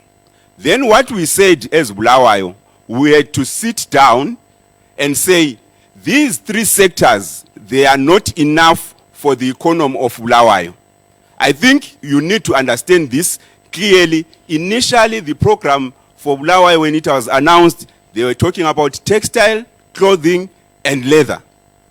But when we sat down with the Ministry of Industry, with the other key stakeholders from the private sector, CZI, the academic community, all those people, we had to sit down and we formed a technical working group, a special economic zone technical working group, and then said to ourselves, what exactly was driving the economy of Bulawayo? If we want to go forward as the economy of Bulawayo, what other sectors are key in driving the economy of Bulawayo? In that technical working group, we came up with several sectors, key sectors, which we think are supposed to be considered under special economic zones. Those sectors included engineering, manufacturing, food processing, leather, clothing, textile. There were about 15 sectors that we looked at. And we said we were to go back to the government and say, for the economy of Bulawayo to be revived, we think these sectors should be considered under the program of special economic zones. Because of that, if you look at our economy as Bulawayo, the model which is used for special economic zone in other areas, they look at the sector, the area-specific model. But for Bulawayo, because we had already existing industries which were closed, that's why we recommended different sectors to be considered. Then later on, the government in August last year, they declared 4 areas to be considered under special economic zones. These are the areas that I want you to see in the presentation. The technology is now betraying me. Sorry. Okay. Right. They declared about 4 areas under special economic zone, which is Umvumila, and then the Belmont, Kelvin, and the Donington area. Those areas, they were declared as a special economic zone areas. What it means is that if we had invested, those who are familiar with the special economic zone program, you know that other models of special economic zone, when you declare an area as a special economic zone like the Umvumila one, it's an open space, right? And it's supposed to be fenced, or it's supposed to be walled, separated, and that zone is where they develop as maybe an industrial park or whatever, all the companies. But for an area like Belmont, this one, we already have industries which are existing in that area. So we are not expecting someone to fence the whole area of Belmont. That's why I was saying, for Bulawayo, if you want to understand the whole idea of special economic zone for Bulawayo, we have got two models that we are following. We are following the sector-specific model, the area-specific model. So on the sector-specific model, we have already identified key sectors that should be considered under special economic zone. Whether you are operating in Belmont, you are operating in Kelvin, you are operating in Donington, as long as you meet the requirements, then you can be considered under the special economic zone program. Then for Umvumila area, this is a big area, is about 188 hectares of land. It's an open space. That's where we are now considering an area-specific model for an economic zone program. In that area, we are saying we want people, investors who will come in and develop an industrial park. They will build, they will develop, and then the other players who will be coming in, they will now enjoy the benefits of special economic zone incentives. All those things, you will get them. Then on this one, on this sector-specific, like Belmont area, currently we have companies which have already applied and they've been approved by the authority, the Special Economic Zone Authority. They are going to benefit. We have a company, I don't know whether it's okay to name the companies, but let me end here and say we have the companies, but I can give you a list of those companies that have already applied. There are more than 7 companies that have already applied and they are being considered. Some they have approved, they've been approved by the authority to be considered under Special Economic Zone program. The other aspect which I want you to understand about Bulawayo, when this program of Special Economic Zone was announced and declared that Bulawayo is a Special Economic Zone area, there are 2 things that the government was targeting at. One was to attract FDI, foreign investors to come into Bulawayo, and 2, to revive the existing industries. That's why we are saying we are following 2 models, area-specific and sector-specific. We are saying those industries which are already operating in Bulawayo, they can apply and be considered under Special Economic Zone program and be approved and enjoy the incentives which are there.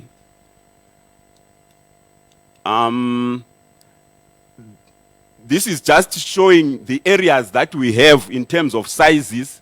I think we have enough open spaces for new investors to take up, like in Mvumila. These are the statistics that we have. On the open spaces, one of the advantages that we have about our areas of Special Economic Zone, most of the infrastructure is there. If you go to Mvumila area, the infrastructure is there. There's a railway line which connects the train to Zambia or to Victoria Falls, then Harare. So in terms of infrastructure, the infrastructure is still there. And I also agree with the first speaker who was talking about a transport hub. I heard that in my presentation that we have that. Then the other aspect, why do you want to invest in Bulawayo? This one has already been explained by the previous speakers, that we have the infrastructure, the correct infrastructure, right? The railway line, this is just an emphasis that we have the railway line which is functioning. Then we still the solid infrastructure, the education. But one thing that is also key, especially for Bulawayo, those companies that are in Donington, the closed companies like this one. These companies, we are saying to the investors, these companies, we are only thinking of, we are just coming to invest in Bulawayo. We have already talked to some of these companies as a technical working group. We had a workshop. We approached all the company owners of those companies that have been closed, and they are willing to let their spaces. Some, they want partnerships, so that for new investors, you can approach us. We'll direct you to some of the companies that that require partnership in terms of to be considered under special economic zone. This one is just showing why we should invest in Bulawayo in terms of the infrastructure. But there is a question which I didn't put it in this slide, which was asked by someone who was asking about tax incentives and saying, what are the incentives that you have so that we can invest in Bulawayo? I will try to answer that question in twofold. If you look at the special economic zone authority, government has tried to come up with the tax incentives. I can go over this. There are quite a number of incentives on corporate tax. We have got zero corporate tax in those zones, economic zone, customs duty, zero corporate tax, corporate income tax for 5 years, right?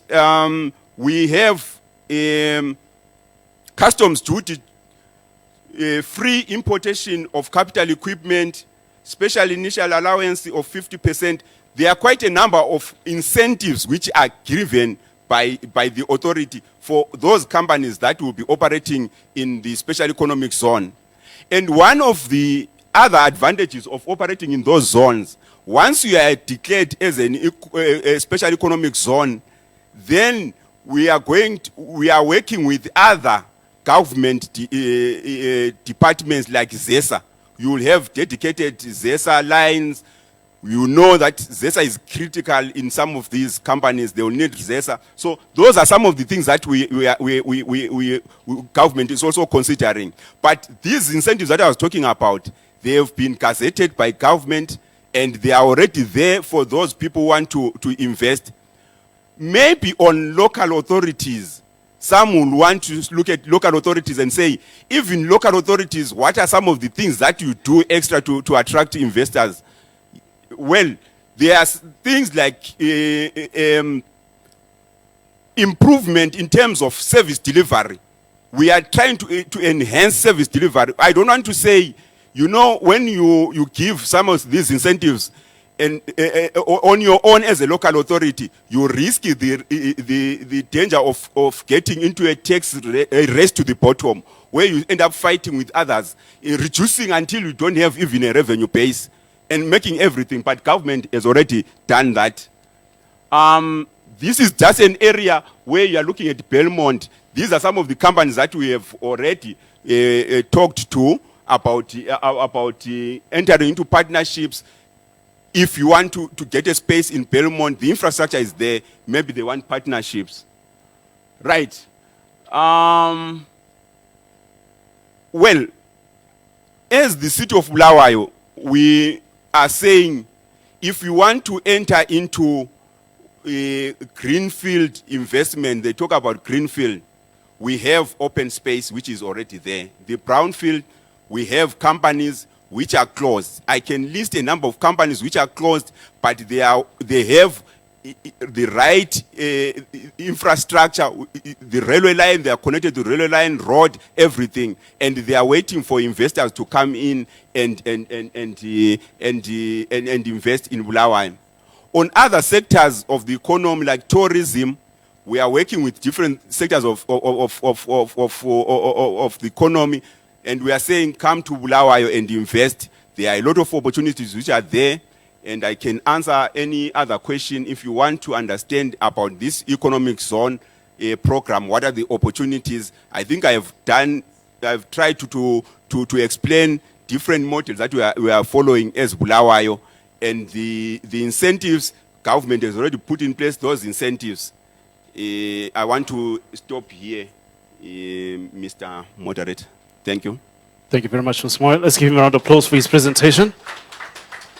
Right, I will quickly take 4 questions from you. If anyone's got a question for Mr. Moyo, 4 questions, then we will move on with our program. So you can just put your hand up if you have a question for Mr. Moyo, who just spoke about the special economic zones in the city of Kings and Queens. Any questions going once? Right, I've got one from Smanda here. Thank you. Mr. Moyo, thank you very much. When the act was when the bill was being debated, one of the reasons why it was delayed was because of the issue of labor laws. And I remember that they were later removed. Are there any plans to incorporate them? Because I think that's also very critical as an incentive.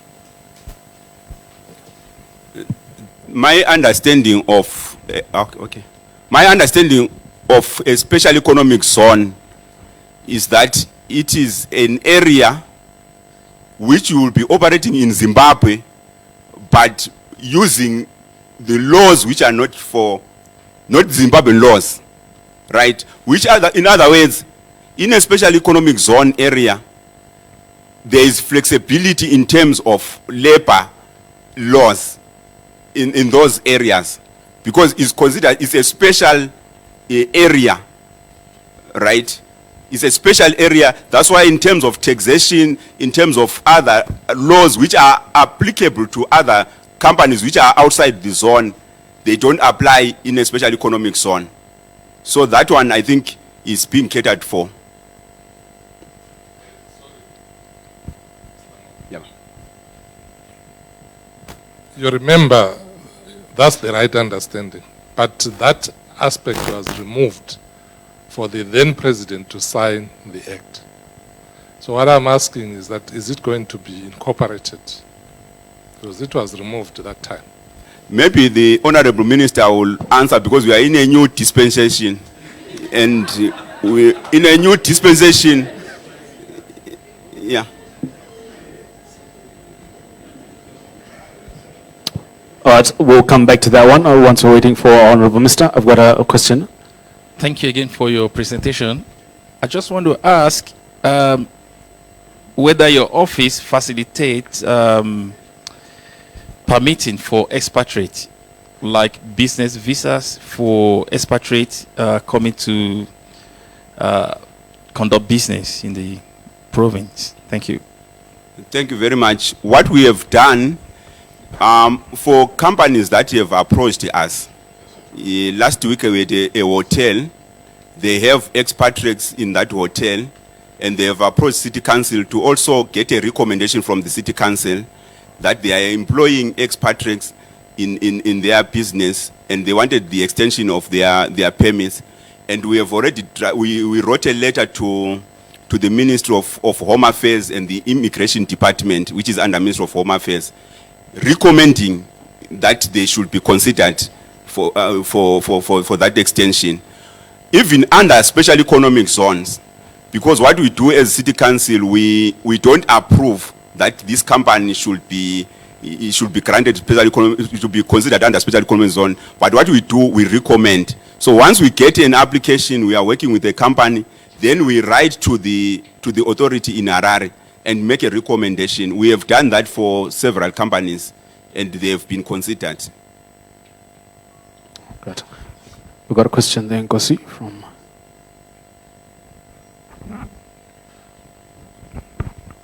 Thank you. Mr. Moyo, I wanted to find out from you, if someone has got an interest on this special economic zone and they have a business proposal, do they come to your office, or there is an office which they send their applications or their intentions to? Okay, thank you very much. We normally refer to the office in Harare, but as a technical working group in Bulawayo, we have the forms, the application forms. We can give the form to those people who are interested in applying, and then we can also recommend, because we are working with different companies. Some, they come, they explain their project, and we see that this project is very important in Bulawayo. Then we make that recommendation to the authority for them to consider it under special economic zones. Okay. Thank you, Mr. Moyo. Let's give Mr. Moyo a huge round of applause for his presentation.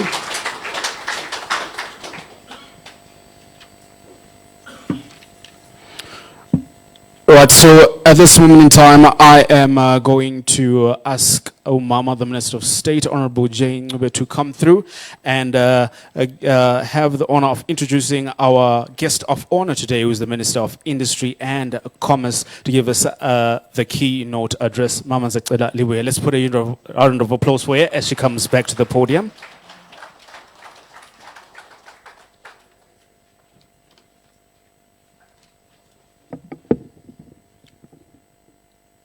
Afternoon.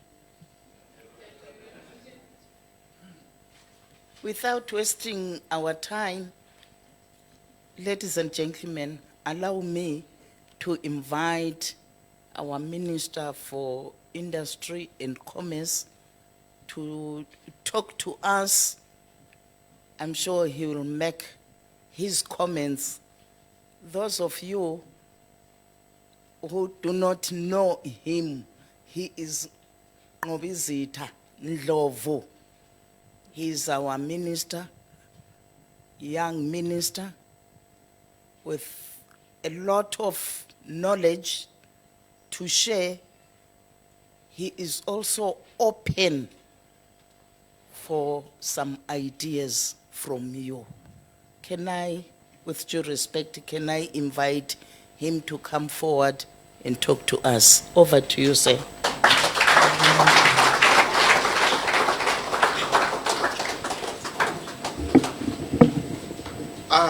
Let's take our seats.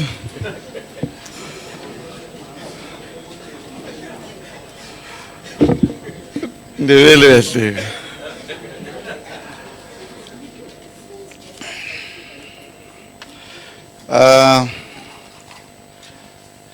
is this thing called protocol. So we had a fight there with my mother. She wanted to read the whole introductions about me. I said I will come and introduce myself. I am said to be the Minister of Prizes. Some say I am the Minister of Zupco Bread.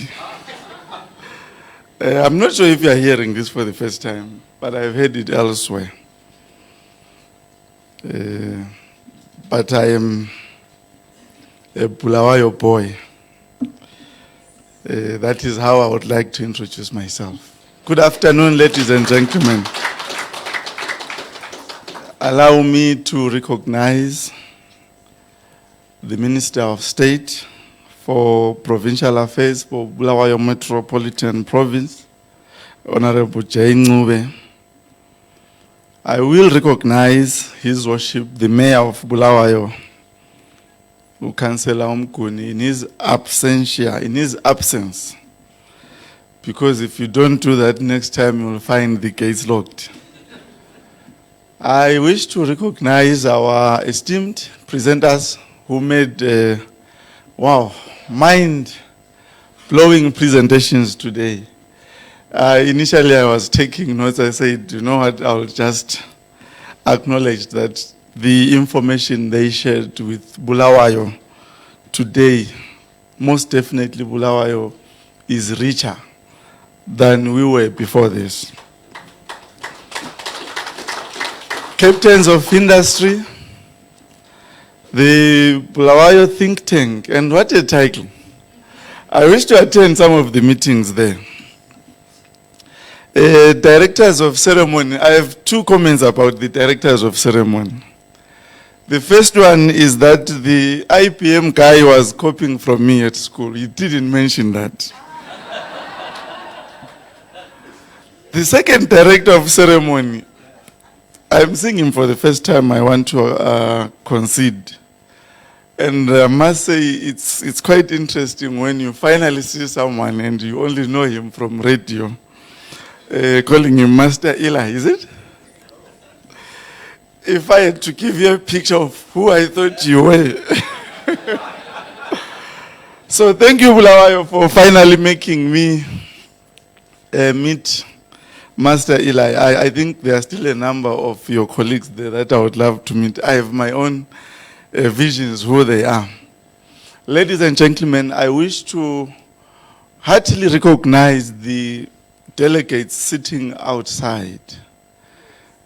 To me, this is a real show of commitment and their love for Bulawayo. I try to imagine myself coming here and I'm told, no, it's full inside, go and sit outside. I probably will find my way back to the car. So I want to thank you so much for the patience. Now, from my previous experience, I used to stand in front of students and I would boast about PowerPoint presentations until someone said, no, now you are a minister now.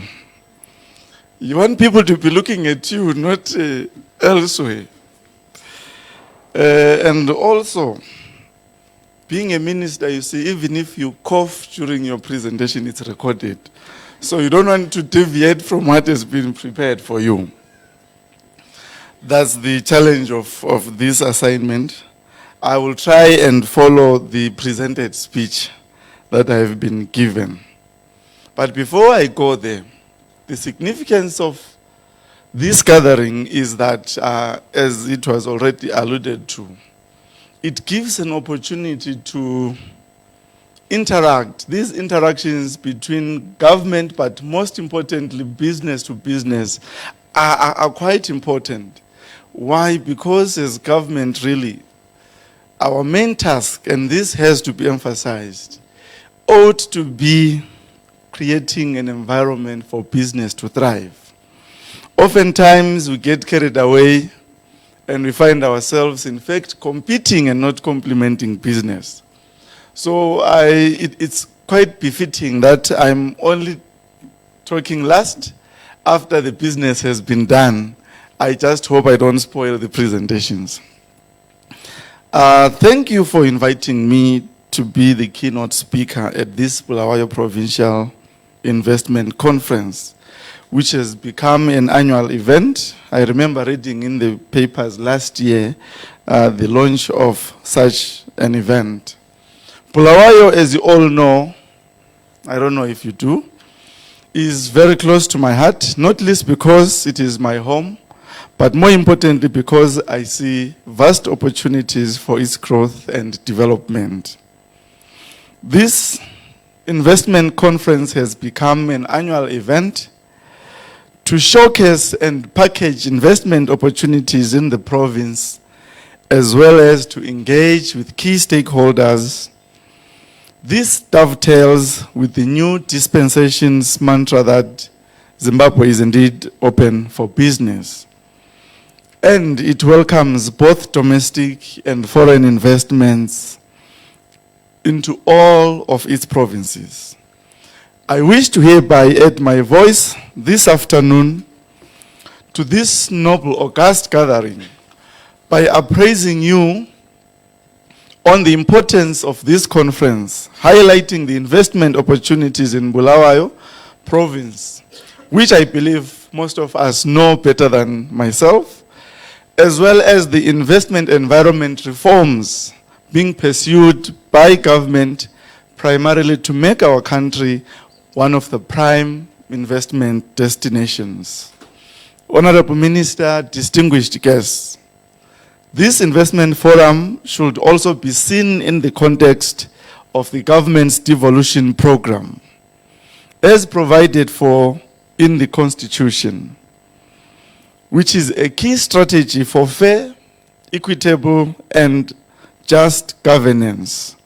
I would like to therefore commend you for organizing this forum and urge all other provinces to plan and implement their economic growth and development strategies, taking advantage of their natural and comparative endowments.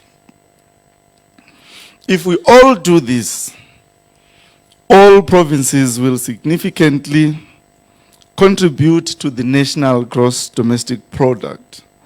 And the government's thrust of being an upper middle income country by 2030 will be easily achieved. I must also add that as we have taken this devolution drive, Bulawayo province beyond that there is intense competition for investments. We will not have it on a silver platter unless we move out of our comfort zones, present opportunities, present incentives that are competitive. We may find ourselves organizing yet another talk show. My belief is that when we come here, we want to sharpen each other, but more importantly, come up with action plans that will see investment crowding to the province of Bulawayo. Let me acknowledge that local people are well positioned to drive their development agenda as they have a better understanding of their development needs, challenges, as well as possible interventions, and indeed the comparative advantages they may have. This administration, under the leadership of President Mnangagwa, has already demonstrated its commitment to implement the devolution agenda. It is therefore commendable to note that this conference has brought together economic players across various key sectors, such as policymakers, the local authority, bankers, logistics providers, as well as providers of key economic enablers, such as energy and transport infrastructure. Key measures being pursued by government to promote and facilitate investments into the country include the ongoing process of establishing the Zimbabwe Investment Development Agency, which will result in the repeal of 3 acts which are currently running, which is the Zimbabwe Investment Authority, the Zimbabwe Special Economic Zones Act, and the Zimbabwe Joint Venture Unit Act. And all these 3 will now come under one institution, which is the Zimbabwe Investment Development Agency. I thought people would clap hands. This is all being championed by the One-Stop Investment Services Center, where we hope to significantly improve our investment processes, and we are trying to benchmark against the best in this. We had an event last week at the Zimbabwe National Chamber of Commerce Dinner Awards, and we had invited the Rwandese ambassador to Zimbabwe. A new embassy which was opened in January here in Zimbabwe. Again, yet more evidence that we are as a country engaging and re-engaging. The achievements by Rwanda from about 2008 to date are amazing. They are the least corrupt country. Not in Africa, by the way.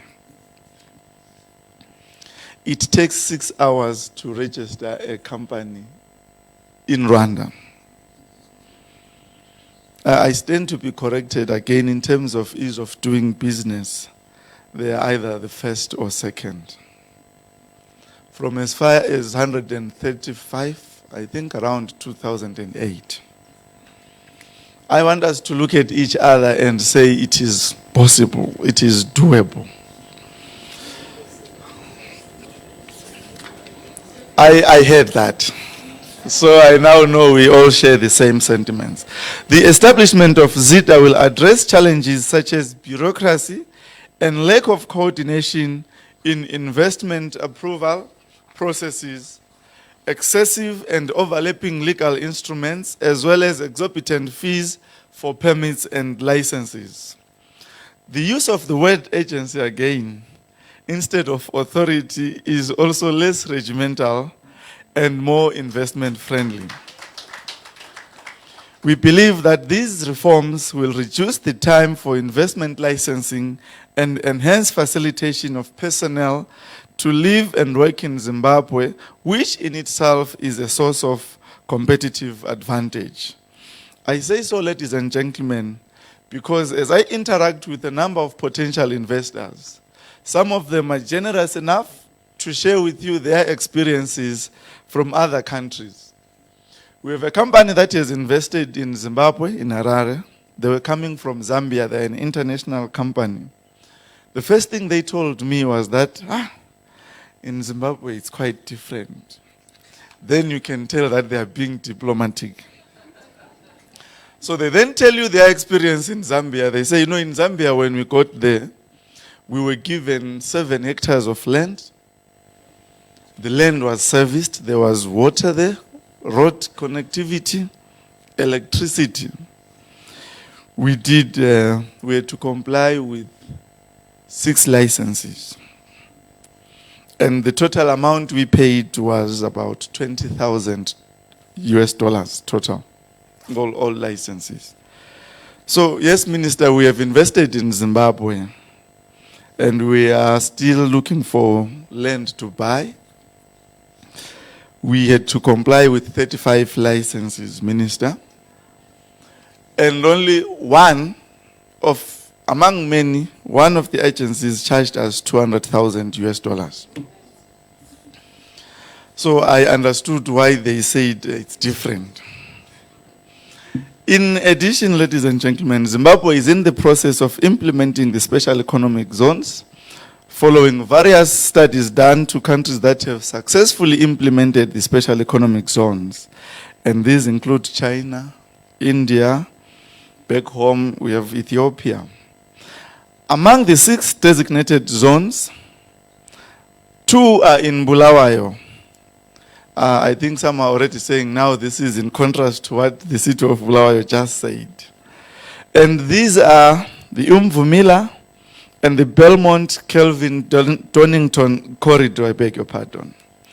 All special economic zones have attractive fiscal and non-fiscal incentives. I'm happy these were explained here, except one that I'm told was packed for me. Sorry. I must say that I am, however, concerned by the slow pace of operationalization of these special economic zones, and it is my hope that the coming in of ZITA will hopefully speed up the processes. Bulawayo is strategically located. It does not only form the axis of road and rail network that links the country with the southern African region by providing important railway linkages to South Africa, Botswana, Zambia, but it is also the doorway to the Comesa region that is some 400 million population. As I have already highlighted, the Bulawayo province hosts 2 special economic zone areas.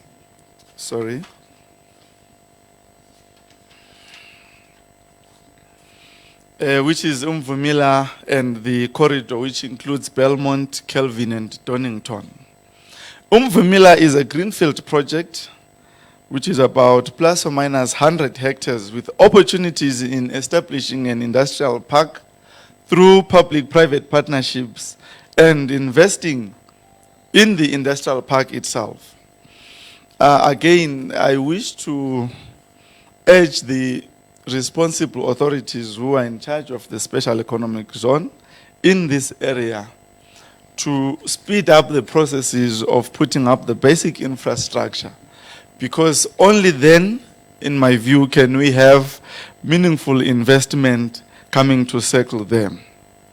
The Belmont-Kelvin-Donington corridor is largely a brownfield investment opportunity, and investors are invited to occupy existing infrastructure, resuscitate closed industries in the corridor, and also for technology transfer. Other investment opportunities in the Bulawayo Metropolitan Province include, among others, the hospitality industry, which includes hotel construction and convention centers, investment in the agro value chains, such as beef to leather, hardwood timber to furniture, cotton to clothing. And also traditionally we have been the home of foundries, and this has to be restored. I indicated, ladies and gentlemen, that our main role is to make sure that the investment climate is conducive. And I've also highlighted that the investment climate throughout the world, and most certainly in Africa, has intensified in terms of competition. An investor sitting somewhere in Europe will look at Zimbabwe among other countries. There is nothing that is particularly special about ourselves. We need to know that we are operating in a competitive environment. As government, we are alive to this fact, and as such it is quite important that when investors look at Zimbabwe, they have to see concerted efforts to de-risk our nation. We are viewed as quite a risky nation. I'm not sure I understand why, but certainly we are committing to de-risk our nation wherever possible. We need to make sure that investment processes are clarified and in fact made very efficient. Any investor coming wants to know if it's possible to make money in Zimbabwe and also to repatriate their money. So we have taken steps, particularly in the Zeta bill, to make sure that this is guaranteed.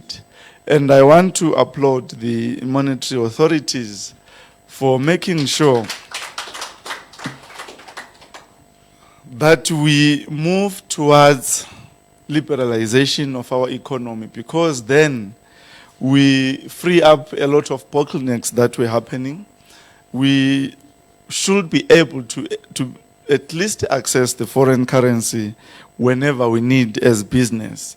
And I am seeing some progress, though very slow as of now, but there is some progress in terms of our interbank system that has been introduced.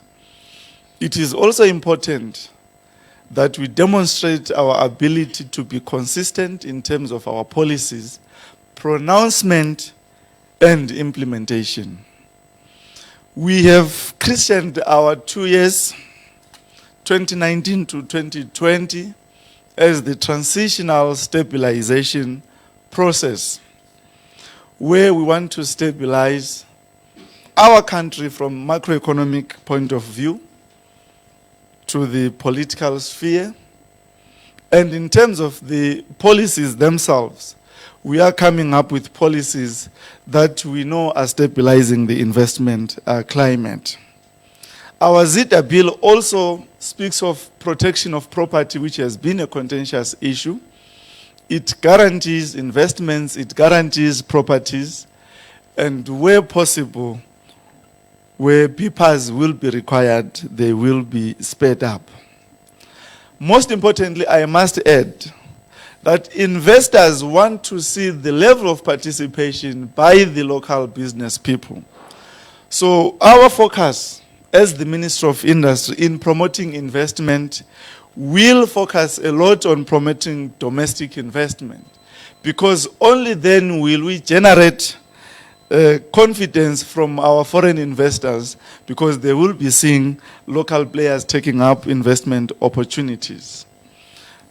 In conclusion, ladies and gentlemen, I want us to take cognizance that we are in a new era where we appreciate the enormity of the tasks and challenges ahead of us, where we appreciate the depth of the saying, many hands make light work.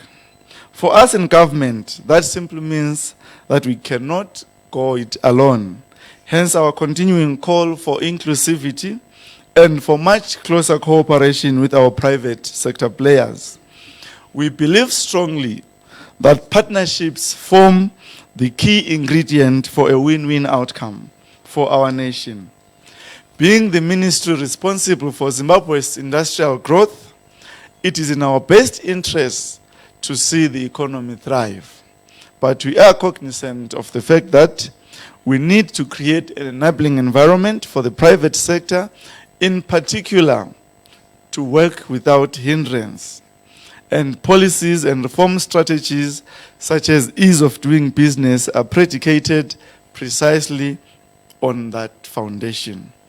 Let me applaud those investors already operating in Zimbabwe and in particular in Bulawayo, and call upon potential investors to come and invest in this beautiful city of kings and kings.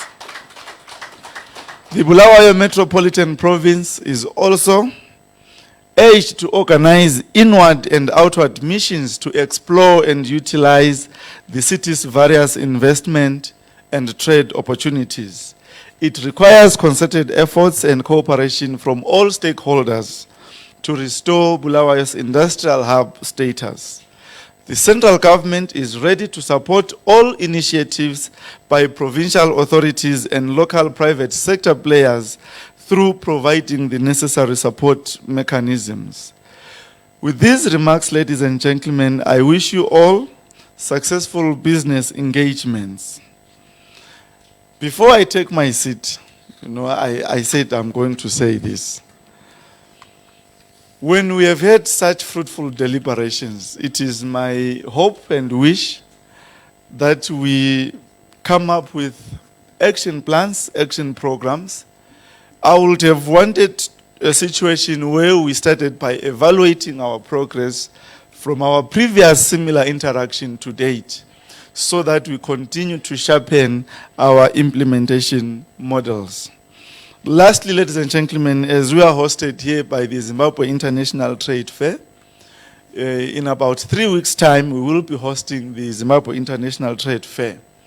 And much as I believe they will talk to it, I wanted to invite you from my desk to come and visit, interact, network. There will be a number of B2B meetings during the fair, and we hope also during that time to expose yet more investment opportunities that are here in the city of kings and queens. I thank you all. I'm told there will be no questions for me. Or should I stand here? Okay.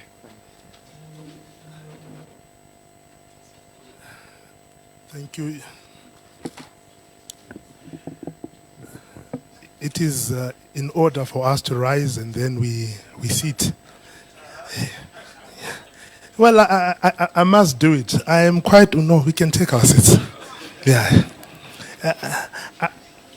It is quite an honor for me. You know, when the minister came here, he said I was copying from him at school.